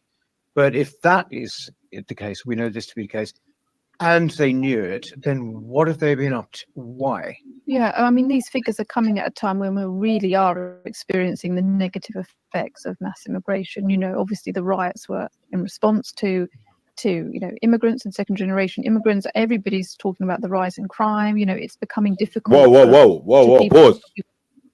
Whoa, oh my days. Hold on. Excuse me, darling. What did you say? Excuse me, miss. It sounded like you said the riots were a reaction to like second generation migrants and all sort of stuff like that. Yeah. Oh, wow, because we've been making those arguments for ages, right? And the people have been trying to tell us that they was rioting because the children died. Nah. No, they haven't. They said that was the catalyst. Wow. Twist our, man. twist our words. Yep. Now, we've been telling them for ages that was the catalyst, and that there were several things that led up to that. There was the stabbing of the soldier. There was the Manchester airport incident. Yeah. It was something else, but I can't remember what it was now.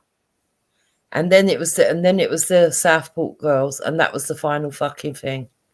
I know what the other thing was. It was the stabbing of that young lad the death of that young lad that was going to school. That's it. He was about 14. Yeah. Yeah. And we just sat there and we were like, well, we were sort of like shock, reverberating from that shock, another shock, reverberating, another shock, reverberate. And then it was a knee-jerk reaction. And the fact of the matter is that we knew that the one thing that factored in all these, that was a problem with all this, was immigration. It doesn't matter where they've come from, what their ideals are. They were immigrants that have come here that for some reason have brought their own country's problems, or, you know, they're what's the word when they've got some sort of hysteria from their past. They've brought the baggage with them. The emotional baggage, the mental illness, the instability of the mindset. And also, in some cases, it's ideology. And also, in some cases, it's just the fact that they just don't understand our culture, etc., etc. But all of these things have led from unfettered migration. And it doesn't matter what Veli says. It's all intertwined. Yeah. Because even if you take away all of those added emotional baggages and all of the stuff that I've just said, just the sheer numbers have led to less community care for the mentally ill, less NHS services, less education so that people have a good understanding of what the country expects or what it is to be a citizen, or any kind of knowledge that might help them or guide them along the way. Less nurturing, less social services, less of everything that could have that helps bring about a good citizen that wants to partake in society. And unfortunately, it's led to this because of the amount of numbers and the breakdown of our infrastructure and all of the added appendages that I spoke about. So, yeah, of course, but those three girls were the catalyst. They were not the actual reason. No, not for the, no. In fact, we argued the opposite because they kept saying, oh, yeah, but the three girls, you know, you're saying he's legal immigrant. He comes from Wales. He was born in Wales and, you know, he was born here. He's British. Yeah. Veli's now going to argue that second generation British shouldn't be talked about. But him and Lady Divine are the very people who sit here and go, yeah, but the violence isn't from outsiders. It's from second generation people. They're actually British. They're actually British, though. Why are they doing it? But that doesn't make a good argument for immigrants. No. And I'll tell you for why. Because if you're saying that that's a good argument to still bring in more and more numbers, well, you're a fucking fool, because aren't those people going to have kids as well? Of course they are. You know, we'll find out the truth about him because it's soon going to be October when he appears in court. Well, yeah. Anyway, let's carry on. Yeah, man. So I'm glad like we're starting to get the truth. You know what happens here is obviously you have to just wait for a little bit, like maybe a month or two after, when people start dripping out the truth, and then you know the rest is history, isn't it, cuz man? But you know the slogan, cuz let it play. People to look away from this problem, and then these figures come out. So, and obviously it's just going to make people more angry because we're putting up with all of this change to our culture and the rise in crime and the inability for people to get on the housing ladder and so on. And we haven't even had any benefit. And like you say, it's difficult to understand why they did it, if it was just incompetence or if it was something ideological. I don't know. I think it's driven by ideology, and it isn't driven by something positive. It's driven by something negative, and that's a dislike of Britain, a dislike of the West.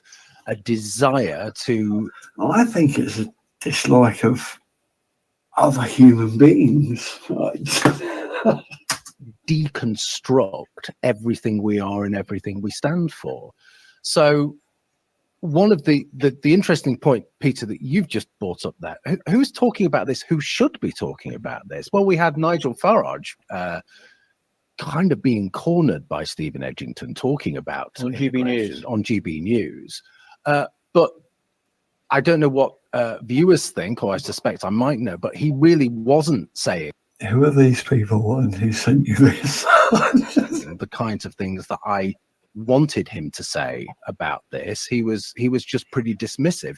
And I think now, as Amy's just said, with all of the evidence that we have in terms of data, but in terms of anecdotal evidence from if you live in a city, if you live in a town, especially if you live in a red wall town like I do, you just see it on the streets all the time.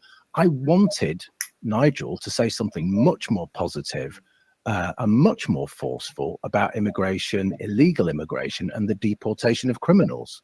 I mean, you're asking why, what is the reasoning behind this? I'd say it's twofold. On the left is ideological, as Philip was saying, and a clear desire to fundamentally change the makeup and the demographics of this country. As well, of course, we know that it's been politically motivated by Labour because, as I said many times before, 80% of ethnic minorities. I don't think this bloke could share a bag of donuts. That bloke, Simon, is very minorities vote for the Labour Party. So by flooding this country with millions potential new voters, you would guarantee in the decades to come, a Labour Party, a one-party state essentially, as we now have in London and places like that. That's on the one side. But on the Conservative side, on the right-wing side, it's because the Tory Party has been beholden to big business and to the CBI. And they have been pushing for, limitless cheap labour to come in, to suppress wages, and so that they don't need to make the costly investment that's so vital for our society. Exactly. The investment in innovation, the investment in technology. And that is another point of Veli's out the window that he keeps banging on about. I wonder how he's going to react to that. Because the fact of the matter is that they are repressing wages and keeping wages down. And that was the argument I was having with him the other day that he said was a lie. It's a fucking truth. He can't handle the truth. He says he wants the truth, but he can't handle it. He can't actually handle it. He's trying to say, this is a load of rubbish, blah, blah. But he's not coming up with any facts about it, is he? Or anything. He knows it's the truth and they can't handle it. Yeah. But to say that he thinks that we want everybody chucked out the car, I just can't believe that he actually believes that we stand in that position. And I think the only reason that he chucks that at us, Wendy, right, is because we're probably the strongest in being able to stand up to him and his shoddy views. And Luke, because they chuck it at Luke as well. Yeah, they do. Anybody who stands up against him and says, well, no, you're wrong. Immigration is a problem. The majority of the country, whether they vote left or right, actually agree it is one of the main problems of this country. And it's mainly because of the numbers. All of the other stuff, the emotional baggage, the sectarianism that they might bring in from different groups, or the ideologies or the different faiths that they might bring in and the cultural clashes, they're all secondary. The first thing is that the system is being brought down by the weight of it all.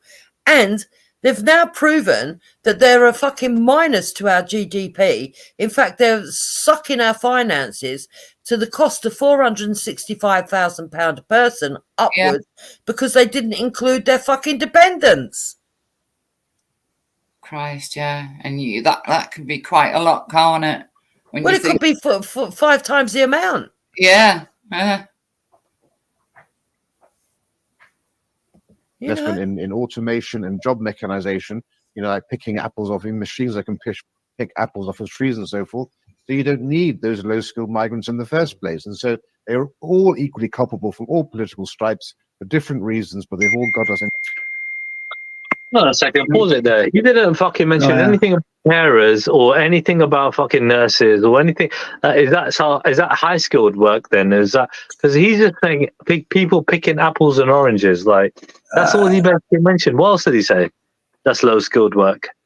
Well, you could make a robot do it, I think he said. Basically, anybody who's just picking shit up and putting it down. That's all he said. But there are a lot of people, that are very well educated, right, in universities and everything else, studying at the same. Triller is so thick; it's unbelievable. Yeah, well, I think he's deliberately thick. Yeah. Well, he's obviously being deliberately thick because the reason that the bloke spoke about people picking apples is because he's making the point that there are a lot of people coming in doing low-skilled work that are eventually going to be taken over by AI. Exactly. Right? Yeah. So that's why he gave that example. But for Triller to sit here and go, oh, why is he only talking about that? And what about these people? And there's lots of people going to university. No, Triller, there's not. That is the lie you've bought into. They've proved it now with their report. Why don't you listen, Triller? And I just want to add, Triller, that last night I learned that, doctors and nurses are chosen from abroad or whatever because it's cheaper to retrain them than to have the original ones from this country. Triller. That's why. I think he is deliberately thick.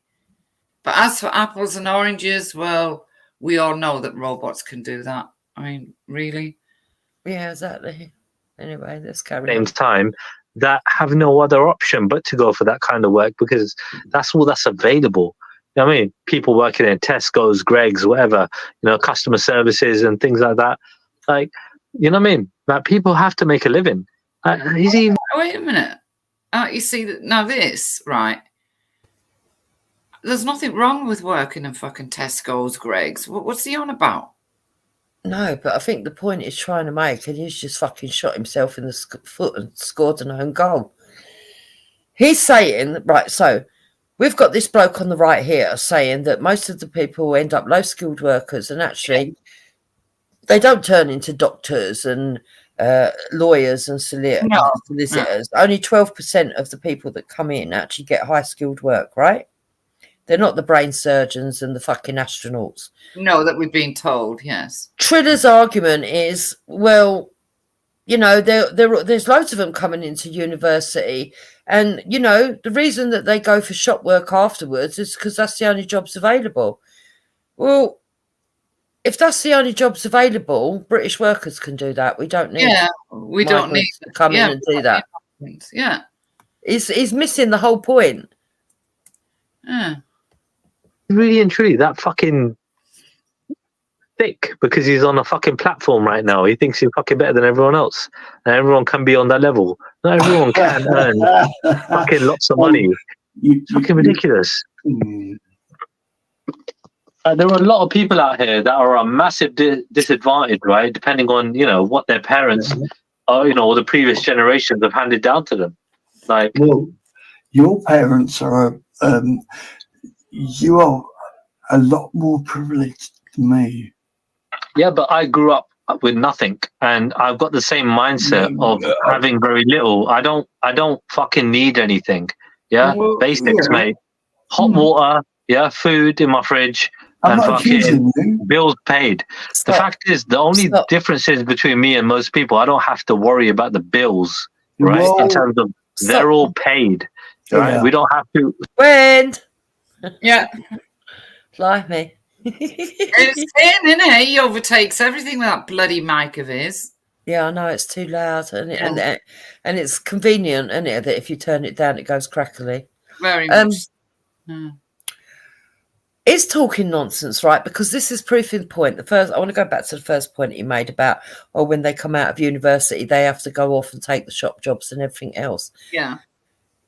He is actually proving the point that we're saying that they're taking British jobs away from them and suppressing the wages, right?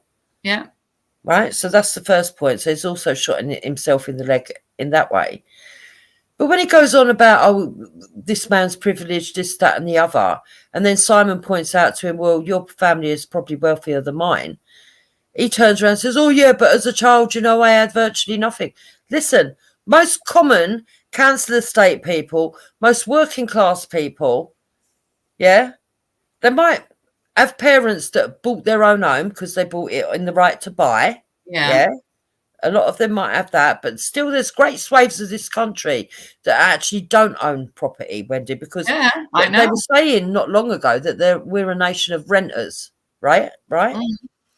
But the majority didn't get to buy their own property, and even if they did, those houses are still not sort of like worth the kind of money that's going to be life-changing for their children in the future.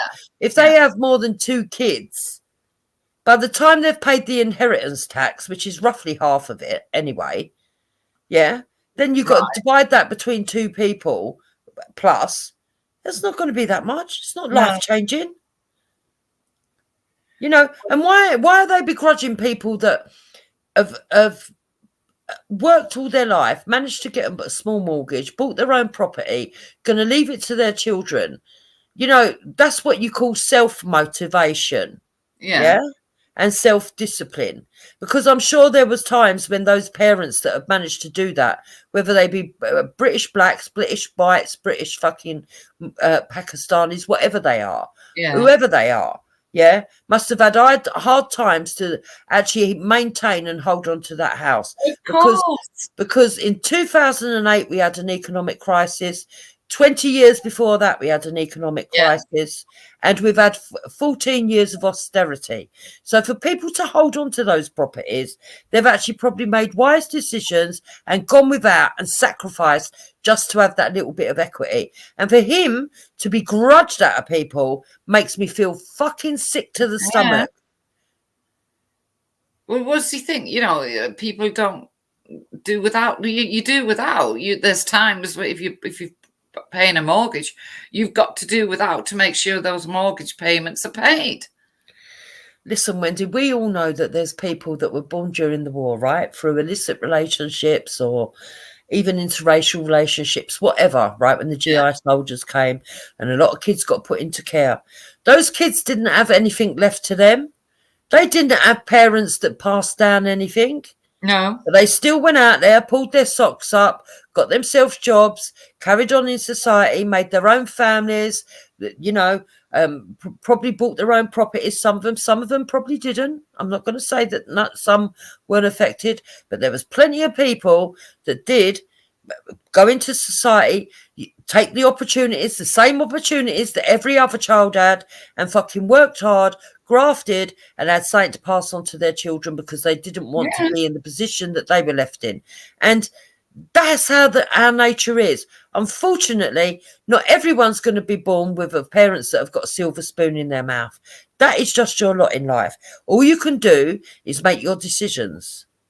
Well, of course, you make your decisions and you live the best life you can.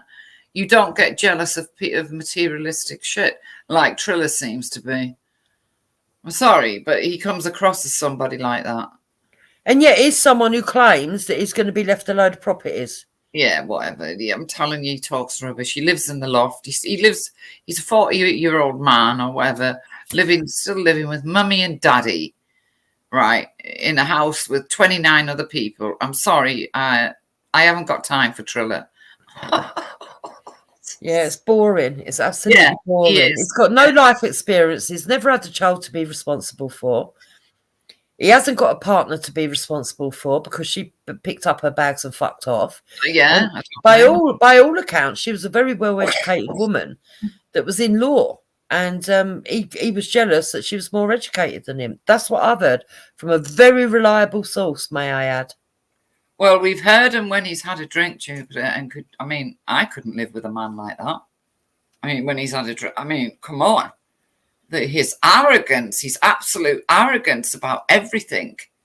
Yeah, he's got an alcohol problem. Yeah. And he has the cheek to mock Raj and everything. Raj stopped drinking years ago. He's got a real thing about Raj, hasn't he?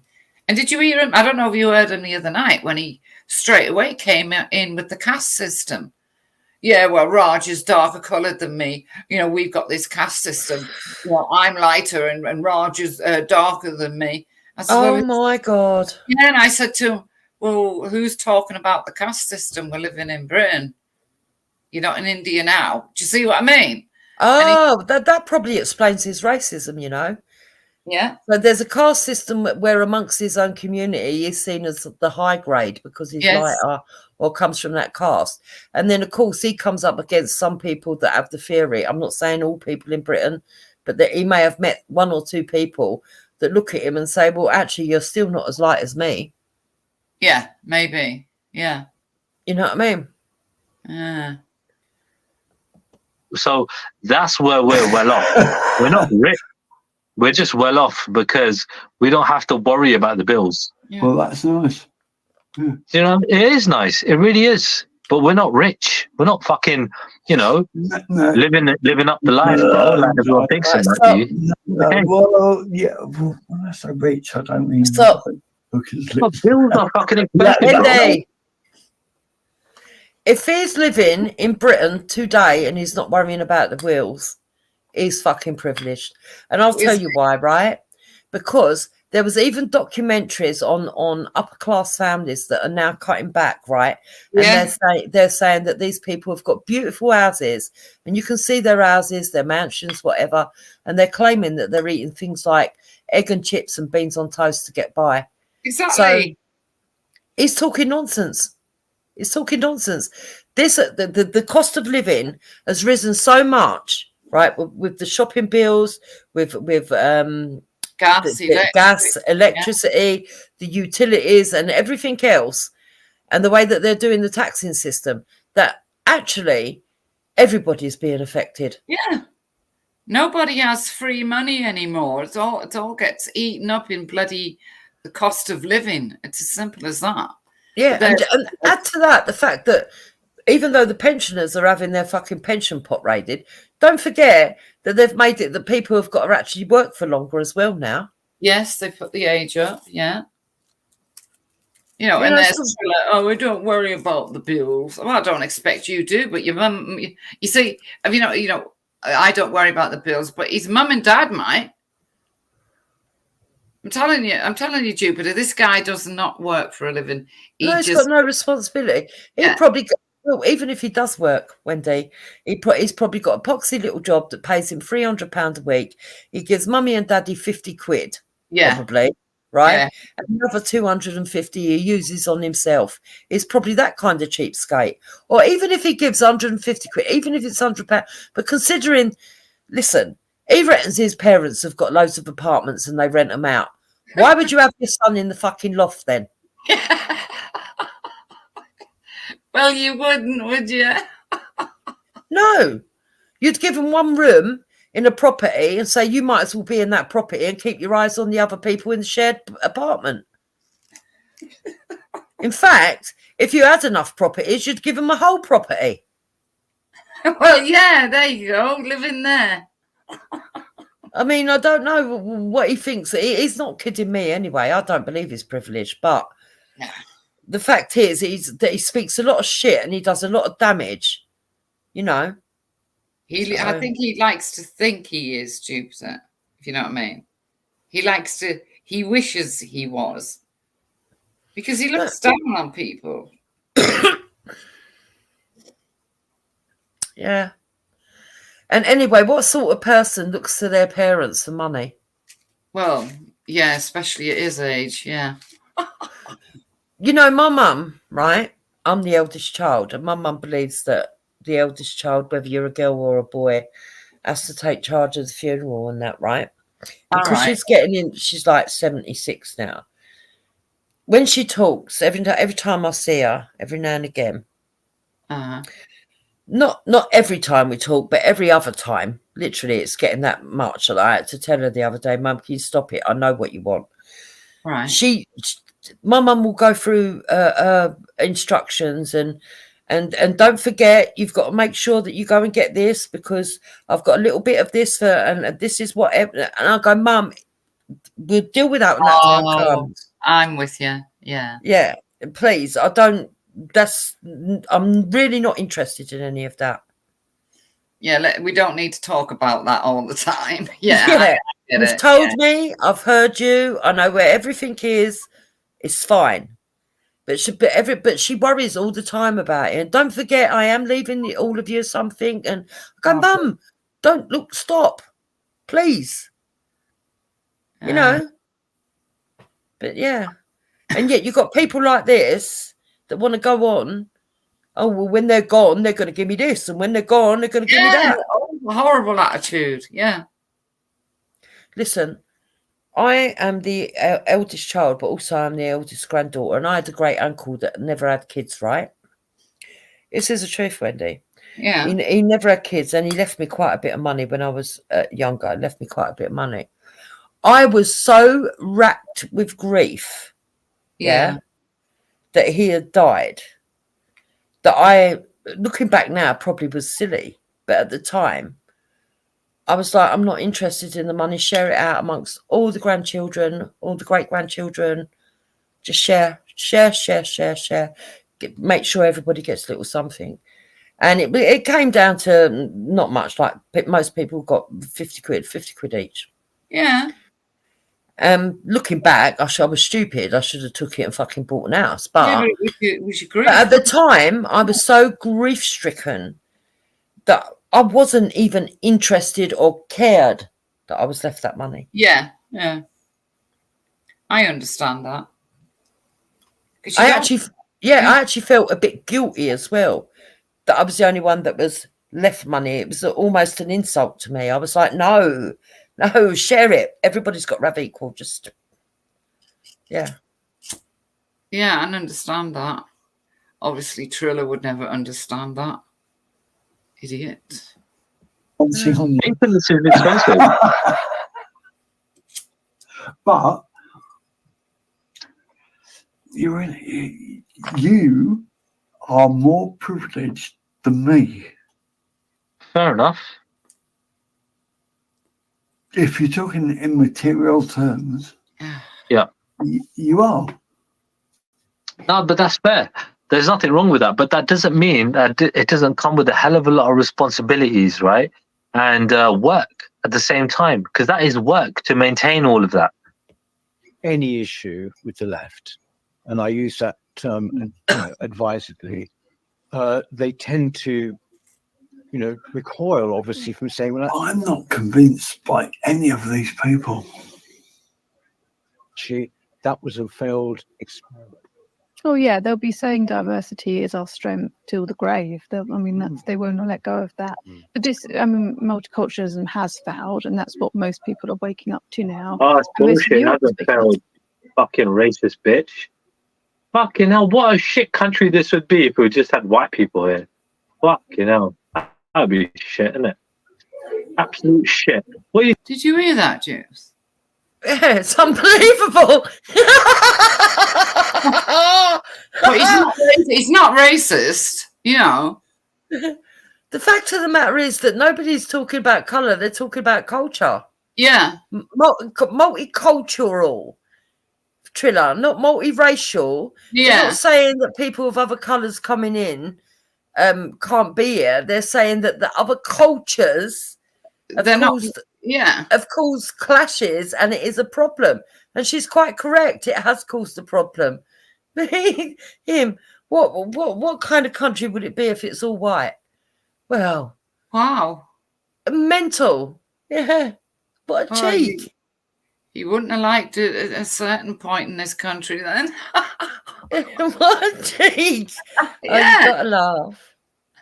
What do you think, Simon? Would this country be shit if it were no other people here? I think it would. It would be shit, isn't it? Oh, my bad. I dropped myself out, man. Oh, yeah, right. Because I dropped myself back. You were still talking. Yeah, You were still talking. Blah, blah. Innit? Don't lie, you were still talking. We've all done it. Oh, shizzle, you are the funny stuff. Well, you like you like Lady Divine with the video mouth, is that low-paid, low-skill migrants from Turkey, the Middle East, and North Africa are ruining or No. helping the economy, yeah? They're saying black and brown people are fucking up this country. That's what they're saying, really. Even though they're going to try and say Europeans are white and they're not. Do you know, not once have I heard in this video colour. In the Culture Forum video, I haven't heard anyone talk about the colour of people. No. Just migrants. I mean, just immigration, sorry, which could be Polish, German, Italian, Spanish. But he's got to go for colour. And so's Veli gone for colour as well, which is surprising. It's because they don't understand what's being discussed. Wow. Mental. Dear. Yeah, how the study was that Turkey, North Africa, and the Middle East. You know, what's the most of these people that's like similar about those three places? They've got better discipline. How about those three places? Like, you They know, top of head. they're all sort of maybe could be, might be Christian. I think that's it. Yeah, that's it. Yeah, because they're all Christian. Yeah, that's what I think it is. You know. But anyway, go on then. Let it play. As we spoke about last week, Germany is closing its borders, and I expect more countries in Europe will do the same. A big part of Trump's campaign is or should be, immigration, and it's an issue that people are talking about, across the Anglosphere now. It is the issue, as Philip's. What's the Anglosphere? Well, it's the dumbest argument. More and more. Like, literally, America was built on immigration. Everything about it, immigration. Yeah. It's fucking mental. Now it's the biggest problem ever. Fucking so stupid, isn't it? Fucking mental, bruv. Go on, carry on. Commonplace to be able to talk about it and not worry about being called racist, because so many different groups now are negatively affected by it. But yeah, of course, in terms of the institutions and our culture, diversity will still be pushed no matter what. I don't think they could ever let go of that. Yes. Okay. Diversity is our strength. This mantra, basically. I'm not sure why I hate him, but I do. I think you could find it disparate. Until quite recently, what one always used to hear was Islam is a religion of peace. Yeah. I don't. You've noticed you don't hear that. No, you only hear it ironically now. You just don't. Yeah. You know, I remember the last time I heard it was Theresa May, which would have been the 2017 attempt, I think. And you don't hear it now. So in fact, it might go. Yeah, I think it's as we were saying last week. The problem is that it's later than we think, and it's always later than we think. And we come to the catastrophe without having any real preparation, because they won't let us have any real preparation. And so we're always fighting fires and dealing with something terrible, and we really shouldn't be. And it's so tragic that that's the case, and it makes me so you're right, if you pause for a sec. Angry that like don't Qatar own quite a lot of property and things like businesses or shares in businesses in the UK? In North London, I think. Qatar, yeah? Yeah, I think so. Is Qatar in the Middle East? Yeah. Geography is not my... Wait, who owns Manchester City, bro? All right, cool, man. Yeah, man. Just saying, innit, man. You know, big up the report, though, innit? Big up the report. What's that got to do with anything? I'm sat here thinking, hang on. So the fact that Qatar could own property in London seems to indicate what? I don't understand. Exactly. I don't get this argument, because and who owns Manchester City? Again, I don't get it. I don't understand. What are they trying to say? So from that, I would say that they take every time like a foreign country or something buys something in Britain, I think these lot look at it as some sort of big win, when really all they're doing is buying a property. Do you see what I mean, Jupiter? And lots of people from lots of different places own properties around the world. It's completely mental.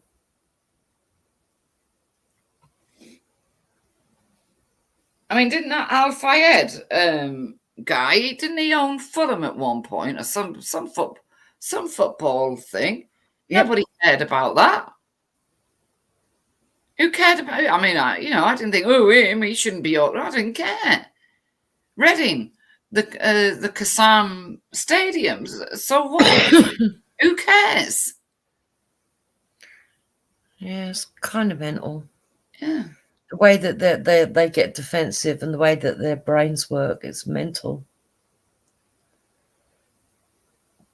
Pressing play. Report. Billy, you need to watch this report because it debunks everything you think. Well, what is the things that I think then? I don't know, but it debunks it.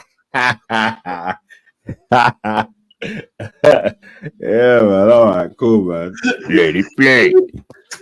We are in this position, and we know it's going to get a lot worse before it gets better. Right, stop. Jupiter, can you answer something for me?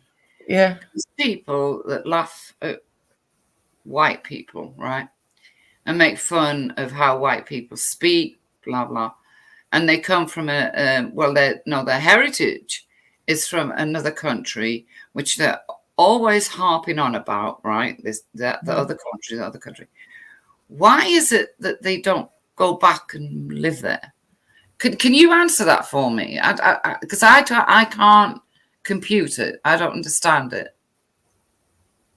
What stops them from going to live in their haven, if you want of another word? Yeah, but differently, what you need to understand is that these people, when they come into this country, demand them. When we get here, we have to face so many insurmountable problems that, but we're skilled. The plumbers that are coming here are highly skilled. We're just as skilled as the British. In fact, I don't know what the British people are actually late because they sign on, isn't it?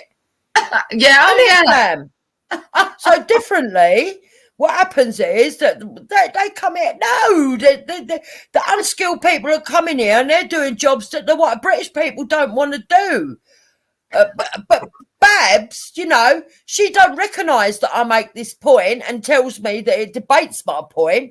She can't tell me what my point. But differently, I'm arguing this every single day. Even though these people in the Culture Forum are telling me that my premise is false. I mean, fam, let it play.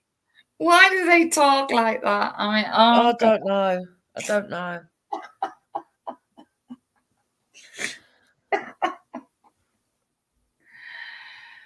Why do they talk like that? Oh, please. I do know from the past as well that they don't like it when you pick on certain subjects. Can you remember when I did that video, that stream about Yardies, Jupiter? Yeah, they weren't very happy about that. I remember. Yeah, anything to do with home culture, back there, that was brought here, they don't like to be reminded of it. You see. So I still sit though and wonder, if it's so great in Jamaica, what actually stops them? I don't get it. Well, because they're waiting for the paycheck. They're not going to go without it. They think they can hold us to ransom. They'd be waiting a bloody long time then, won't they? You're being blunt, Irish. What is she saying? Not to mention they're born in the UK. What do you mean? What? I don't know what she means by that. I was taking the mickey out of the stupid nonsense that Velly says that don't make sense, Irish. So when he says that Babs doesn't understand the premise that he's making, the first premise that he always makes is that the British people need immigrants into this country, including asylum seekers and those that end up being illegal after going through the asylum process, because we need them to fill the jobs because British people can't do the jobs, and that they're holding up the NHS. Both of those premises have actually been shown to be false in this report. Mm. So, yeah. Yeah. Along with other premises that I've also pointed out that I've forgotten. It's going to get a lot worse before it gets better, because they won't allow us to face the problem. But we will have to eventually. And I think Peter's right. I think that diversity as our strength will quietly go by the wayside. Of course, the problem is we've got, you know, at least 10 years or 5 to 10 years of, of course, the problem is we've got, you know, at least 10 years or 5 to 10 years of Labour here, and Labour MPs are so... Oh, wait, hold on a second. You know, hey, pause for 1 second. Is this a Middle Eastern guy asking for Middle Eastern people to be mistreated in the UK or to be treated as... Hold on a second. This whole time, is this dude a whole Middle Eastern dude talking about... Now you see, Jupiter, this is what, you know, diversity has failed. But because this guy has got, you know, Middle Eastern heritage, they expect him to be on the side of the Middle East all the time. Where obviously the guy's been born in this country, he's been brought up with this, with a mindset of being British, Jupiter, and that's what he is. He does not hate. He does not hate this country, and this you get. I'll tell you what. There's many videos of this guy, and he knows so much about the history of this country, and he won't let people like Veli or Triller get away with anything because he has like all about the slavery and he will defend this country to the hilt. That is the sort of immigrant I want. The thing is, he's not an immigrant. He's born here, so like you said, oh, well, he's British, yeah, but, you know what I mean. But yeah, he's got heritage outside of the country. Yeah. But what Veli has just done there is made a false premise. Where in the whole of this video have you actually seen this man say that he wants people of colour or ethnic minorities treated differently? No. And that's not even what I want or what you want. That's not what we're asking for. Stop making false premises and scaremongering people. What we're saying is we want the amount of immigration that's coming in, whether it be through asylum or through the proper process, to be reduced, to be made fairer, and to be made more conducive with the society we've got already living here. Secondly, we want everybody that's legitimately here to be treated equally, including white people, and that people should acknowledge that there is racism and anti-Western hatred towards white people and anti-Semitism towards Jewish people, not just looking at the problems of people that have got extra melanated skin. Thirdly, we want to make sure that all of those criminals that have come through the fucking net, that don't deserve to be here, are sent back. Yeah. That's it. But he can't get... You see, someone like this guy would be called by Veli and his cohorts as, what is it they say, sellout? Coon. They'd call him a coon. Yeah, a coconut, a sellout, anything. Because he doesn't think like they do. Yeah. You know? Idiots. People ain't to their country and ain't done. Oh my days! Mad. Oh my days, man. This whole Middle Eastern dude saying, "Yo, you see, Middle Easterns, they come to our country and they ain't done." Yeah, you know what I'm saying, man. So, yeah, man. Anyway, garden, man. Yeah. Are you fucking kidding me? Policy that the idea that this government will be able to convince them to enact the measures that need to be enacted to have any way of limiting or reducing what we're seeing, I think it is for the birds. And of course, it now means that the left in this country are to the left of any in Europe. Which country? All I'm hearing is some posh twat. I don't care how fat or brown he is. European left, because we have, you know, the liberal Sweden now considering Sweden. Right, stop it there a minute. voluntary Wendy. repatriation. Did you hear what Simon said there? Yeah. How foul Brownie is. Foul being the operative word. Yeah, obviously. Pure racism right under Veli's nose, and he didn't say a word. And he's against anti-racism. Oh yeah, of course he is. Yeah. Yeah. Anyway, let's carry on. Paying migrants 30,000.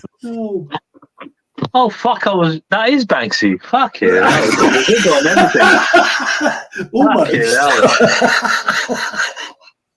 I just had to look now. I didn't know. He just changed his accent a little bit. Fucking hell.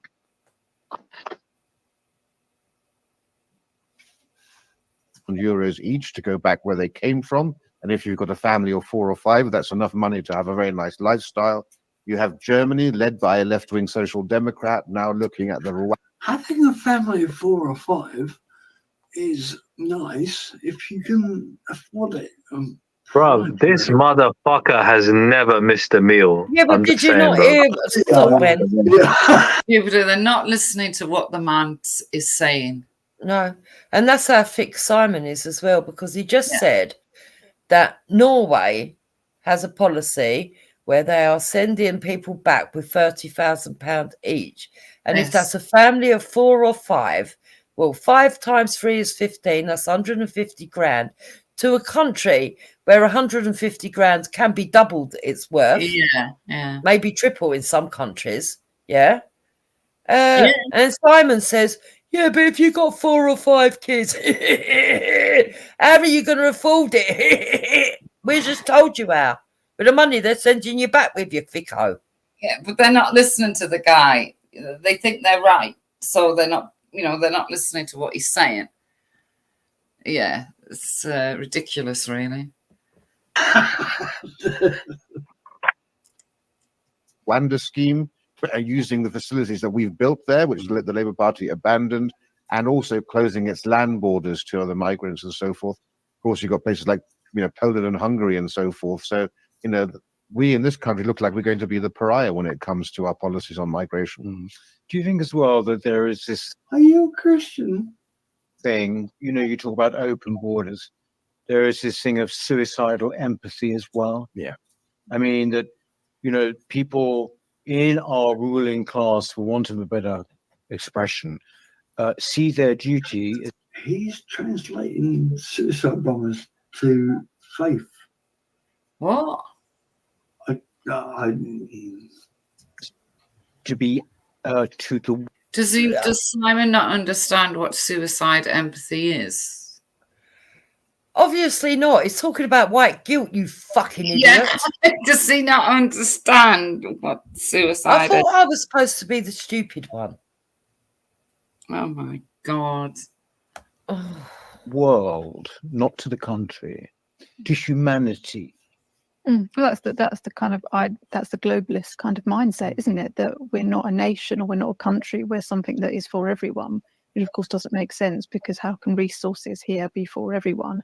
But you see it in the NHS, the idea that you should just treat anybody that turns up, and asylum seekers are giving. Oh my God! What a fucking evil bitch! What? Hey, hold on 1 second. I'm sorry. Yeah, because I used to work in the industry. I'm sorry. You should just treat anybody that works that just turns up. Oh my God, bro. What are we, America? Triller, the point of the video is to get you triggered. So if you that is working. It's working. That's the point of the video. It's working. You know what I mean? This is a right-wing lunatic guy. So all of them have completely missed the point of the cost and the fact that our NHS can't cater for the whole of the world. Okay. Yeah. It stands to reason, right? I don't know what the exact numbers are, but just imagine there's 300 billion people in the world, and you've only got fucking 27, I think it's probably about, let's say 1 billion, right? 1 billion people in the UK, yeah, that are paying into the NI. That 1 billion cannot cater for the fucking 300 billion. Just don't make sense, you fucking idiots. Right? Now, I heard yesterday that apparently there's one health trust that's actually catering for only minorities because they need translators, right? And for the life of me, Wendy, I'm sitting there thinking, so not only are we paying out for the healthcare of these people who can't speak English, we're actually paying for them to have a translator. But I thought you had to speak English to be able to get into the country. So how the fuck have we got people in our country that that can't speak English unless they came here before those rules were implemented, which means they've lived there for a very long time and haven't integrated? Why should we pay them for people that haven't integrated? Because if they can't speak English, then there's no fucking way they've held down a job or put any NI into the system. Yeah, exactly. And they need translators. And oh my God, it just gets worse. The more I hear, the worse it gets. Yeah. Oh, God. I'm mad, isn't it? So just like, oh yeah, cool, man. You know what we can do, is like every time, imagine all these different reports, printouts and so and so. You know what these men do with all the information that I provide? They go, well, I don't believe it. And then move on to the next topic. So she's a right-wing lunatic that does not get. So all I have to do is just say, well, I don't believe it. Yeah. I don't want to hear no one barling about nothing here. All I have to do is just say, I don't believe it. Yeah. And I can just move on to the next video. Yeah, play the video, innit? Yeah. Oh, it's true. Yeah. But I don't believe it. Yeah. And then that's it. You know what I'm saying? Like, I don't care about your report or whatever. You ain't even downloaded none of the reports I said or whatever. You ain't looked into none of the shits. Yeah. I just said, I don't believe it. Manifesting his own reality. Hello. You know what? Yeah, I'm wondering. This woman is not connected to her own emotional. One sentence. But it's just not sustainable, and I think everybody is realizing that it's not sustainable, and perhaps that it will gradually things will just change, and we'll accept that we no longer see things in that way because it can't continue. And it's a kind of narcissistic empathy as well. I just found myself narcissistic empathy. I know. Look, oh my God! I know. Two moments. I almost agreed with her. I don't think she does. I don't think she knows what she's saying, to be honest. Right, stop. What the hell is Eunice doing on there? Yeah. I don't think any of them understand the premise that he just made. No. So when they're saying it's a kind of narcissistic empathy, they're talking about all those people that were on the panel virtue signaling. Yeah. And they don't understand that. And Simon's saying, I almost agreed with them, because you think that they're talking about other people when they're actually talking about you fucking dimwit. Isn't this madness? And they tell me that I'm low IQ, but I can keep up with the fucking highbrow conversation. Why can't they? And Valley's way of dealing with it is to ignore it. Yeah. Ignore it and just come up with clever comments. Do you know what happened today when they were castigating Reggie and they were going on at him about his heritage, this, that, and the other? Yeah. Lady Divine come on with a TikTok video. I couldn't believe it. TikTok video, which is even worse than YouTube videos, because even YouTube videos, you've got to check their background, right? To tell him a revised version of the history in Nigeria. And I sat there thinking, that is not true. I know it's not true.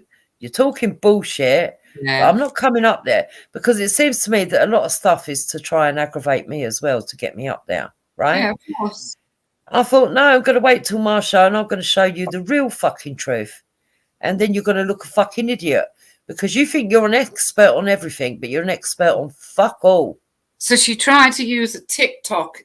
You cannot believe anything that's on TikTok. I know, it's mental. Unbelievable. Yeah. Yeah. She bloody idiot. Yeah. Big up, Thomas. What's been going on?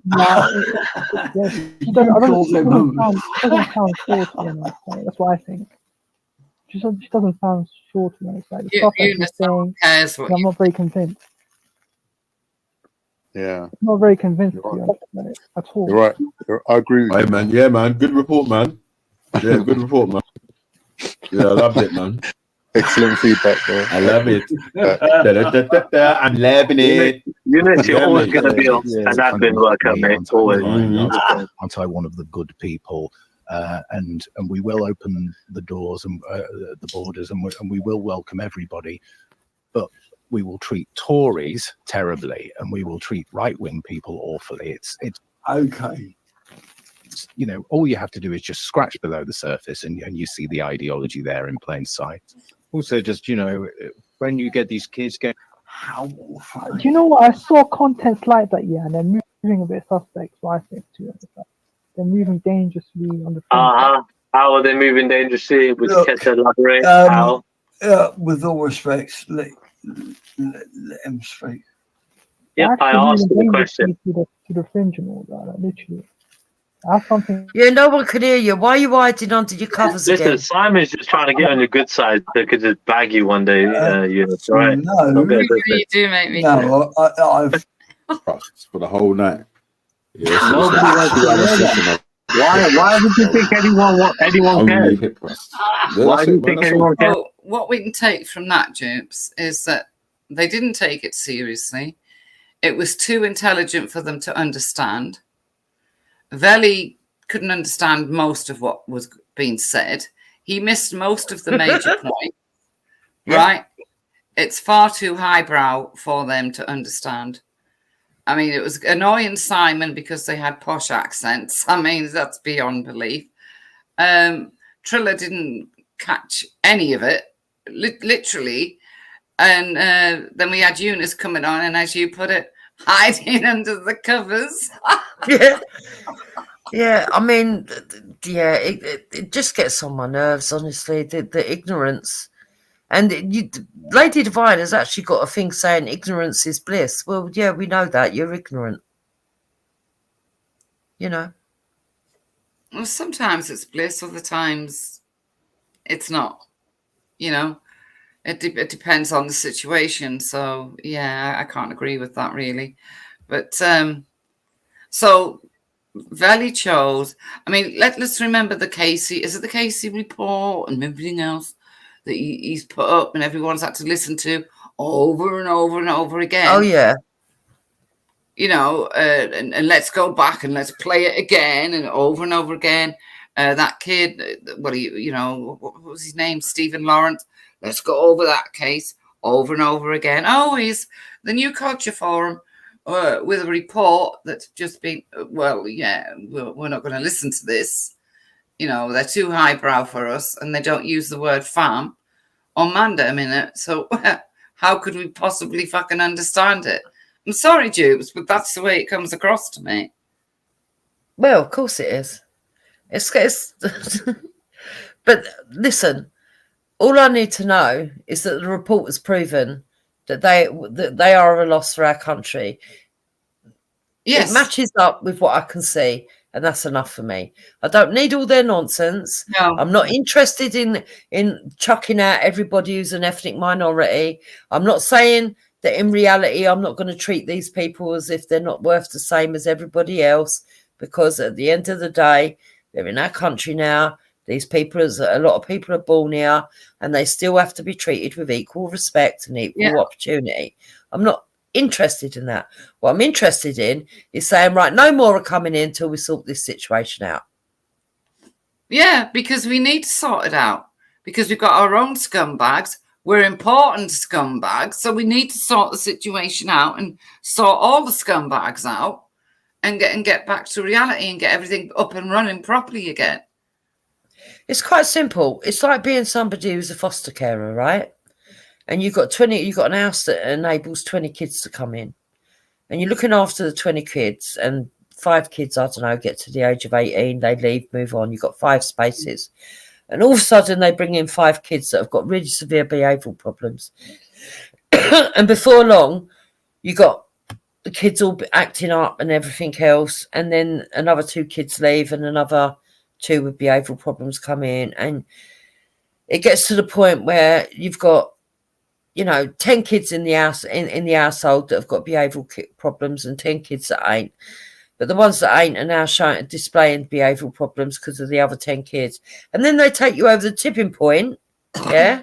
Yeah. Take you over the tipping point, and they make it 11 kids in the household. And now you've got more kids in the household with behavioural problems than you've got. And then 2 more leave, and they go, right, we've got 2 more kids, but they've got behavioural problems. You go, no.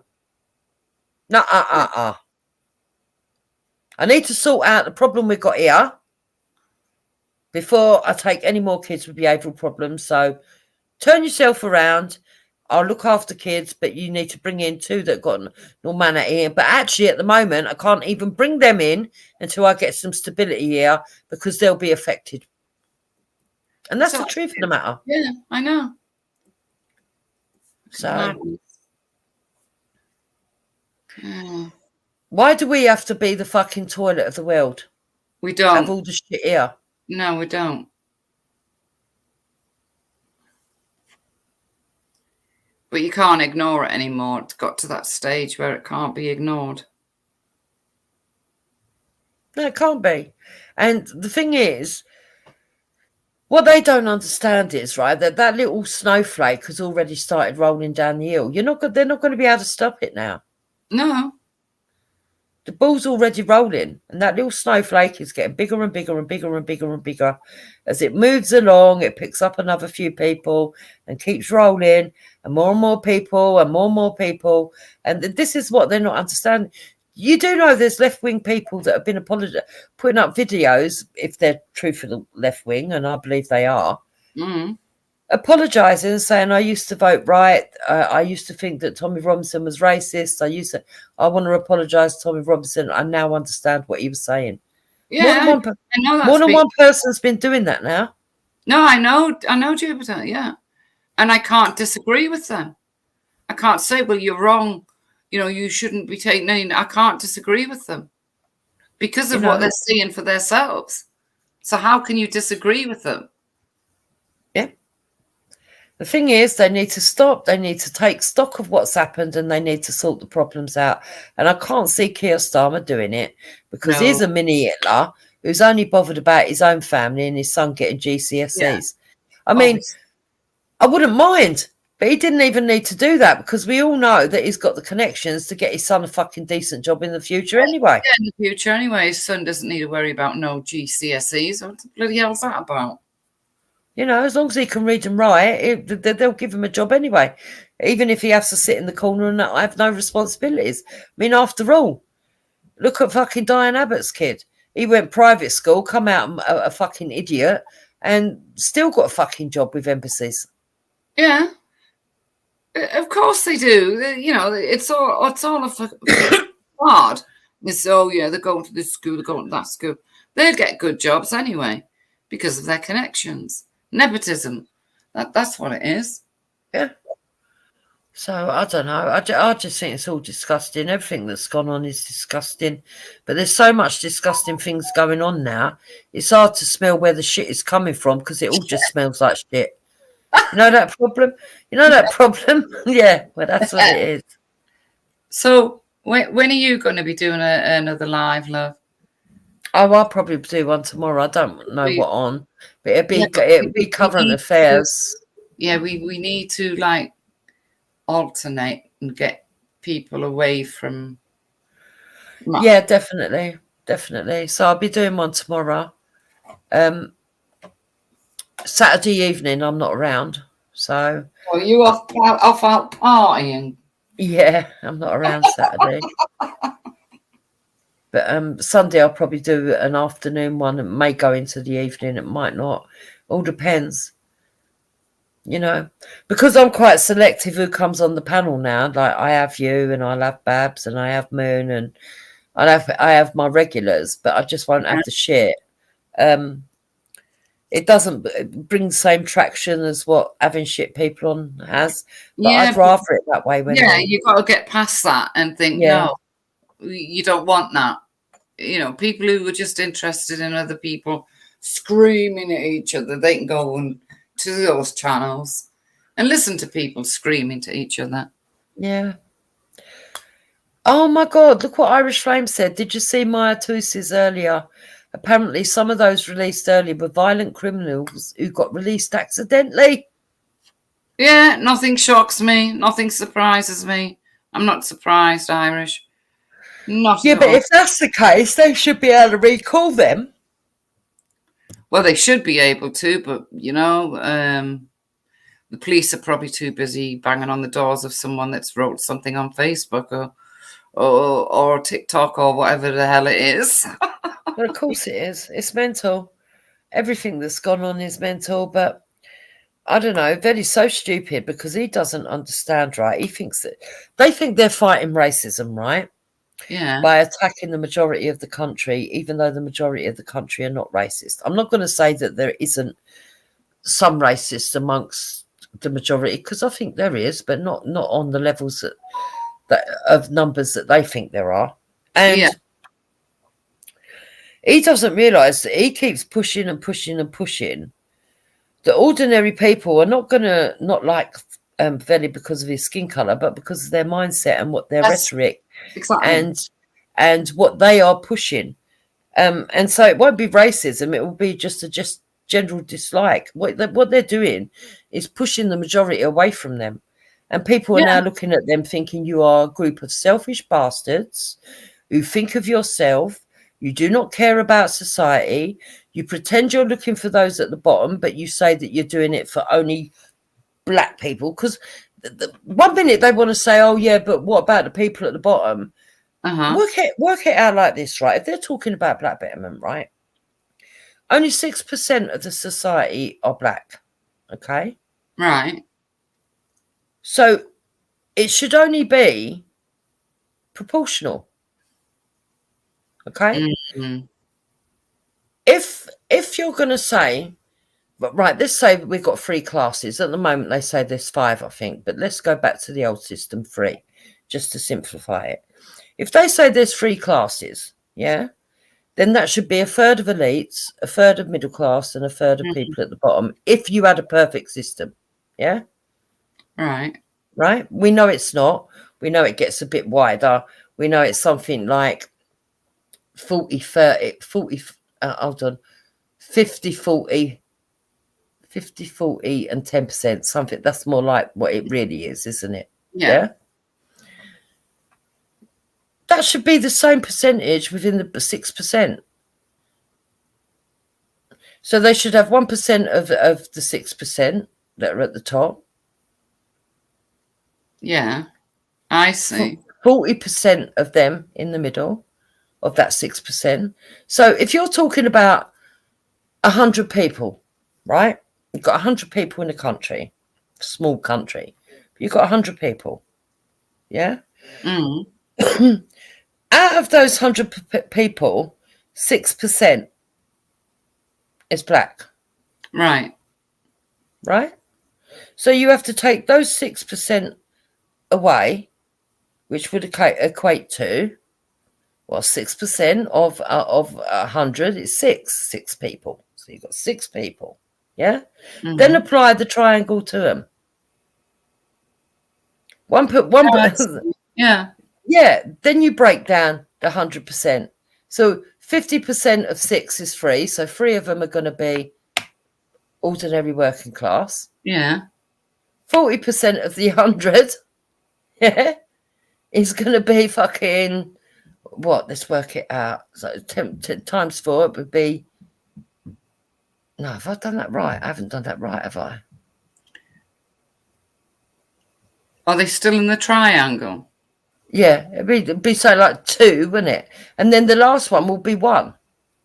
Yeah. But what they want is to push the whole lot of them up the top so they can see and say, oh, but we want, even when they go proportional representation. Yeah. still doesn't really work properly in the country, because when they say, right, they say there's 6% black people in the country, so there should be 6% of people in the government. But that doesn't really work, because the 100% changes each time depending on how big or small the establishment is. Yeah. So when it comes down to the reality of people and the numbers, see, this is how statisticians can play around with everything. But why? But then, when somebody does break out of their mandem and fam way of life, why then are they called sellouts and everything else? I think that's just jealousy, because they pull them back in, don't they? Instead of shoring them up. This is why I get annoyed when they attack Reggie, because they say they're for black betterment, but they're not. They're for Jamaican betterment, but they can't say that, because then everybody will see them clearly for what they are, right? But when they attack Reggie, and other people that have managed to get themselves to a reasonable level, who don't sing from their hymn sheet and say, well, actually, if you do hard work, if you stay within education, if you do all of this stuff and stop looking around to what everybody else has got and concentrate on yourself, you'll find yourself propelling yourself forward. That's not what they want to hear, because they want to get a freebie check for reparations. So what they do is they pull them down by saying, oh, you're acting white. Yeah, it's a ridiculous way of thinking. They need to stop that. They really do. But anyway, Jubes, I'm off to bed. Thanks for being here. That's all right. She's like, right, I've had enough. Seen the clock. I have to go to bed. I'm ready for bed as well now, though. I'm ready. All right, then. Thank you, Wendy. Yeah. Thank you, Side Chat. And if I do a stream, I'll see you tomorrow. Yeah. All right, then, love. Thanks for being here, Jubes. Thank you, love. All right. Bye-bye, everyone. Bye, love. So good night, everyone. It's been great seeing you all here again. Louise and Irish, always here. Irish, yes, you still got your mod ship. Always will have it too, no matter what. Den, hello.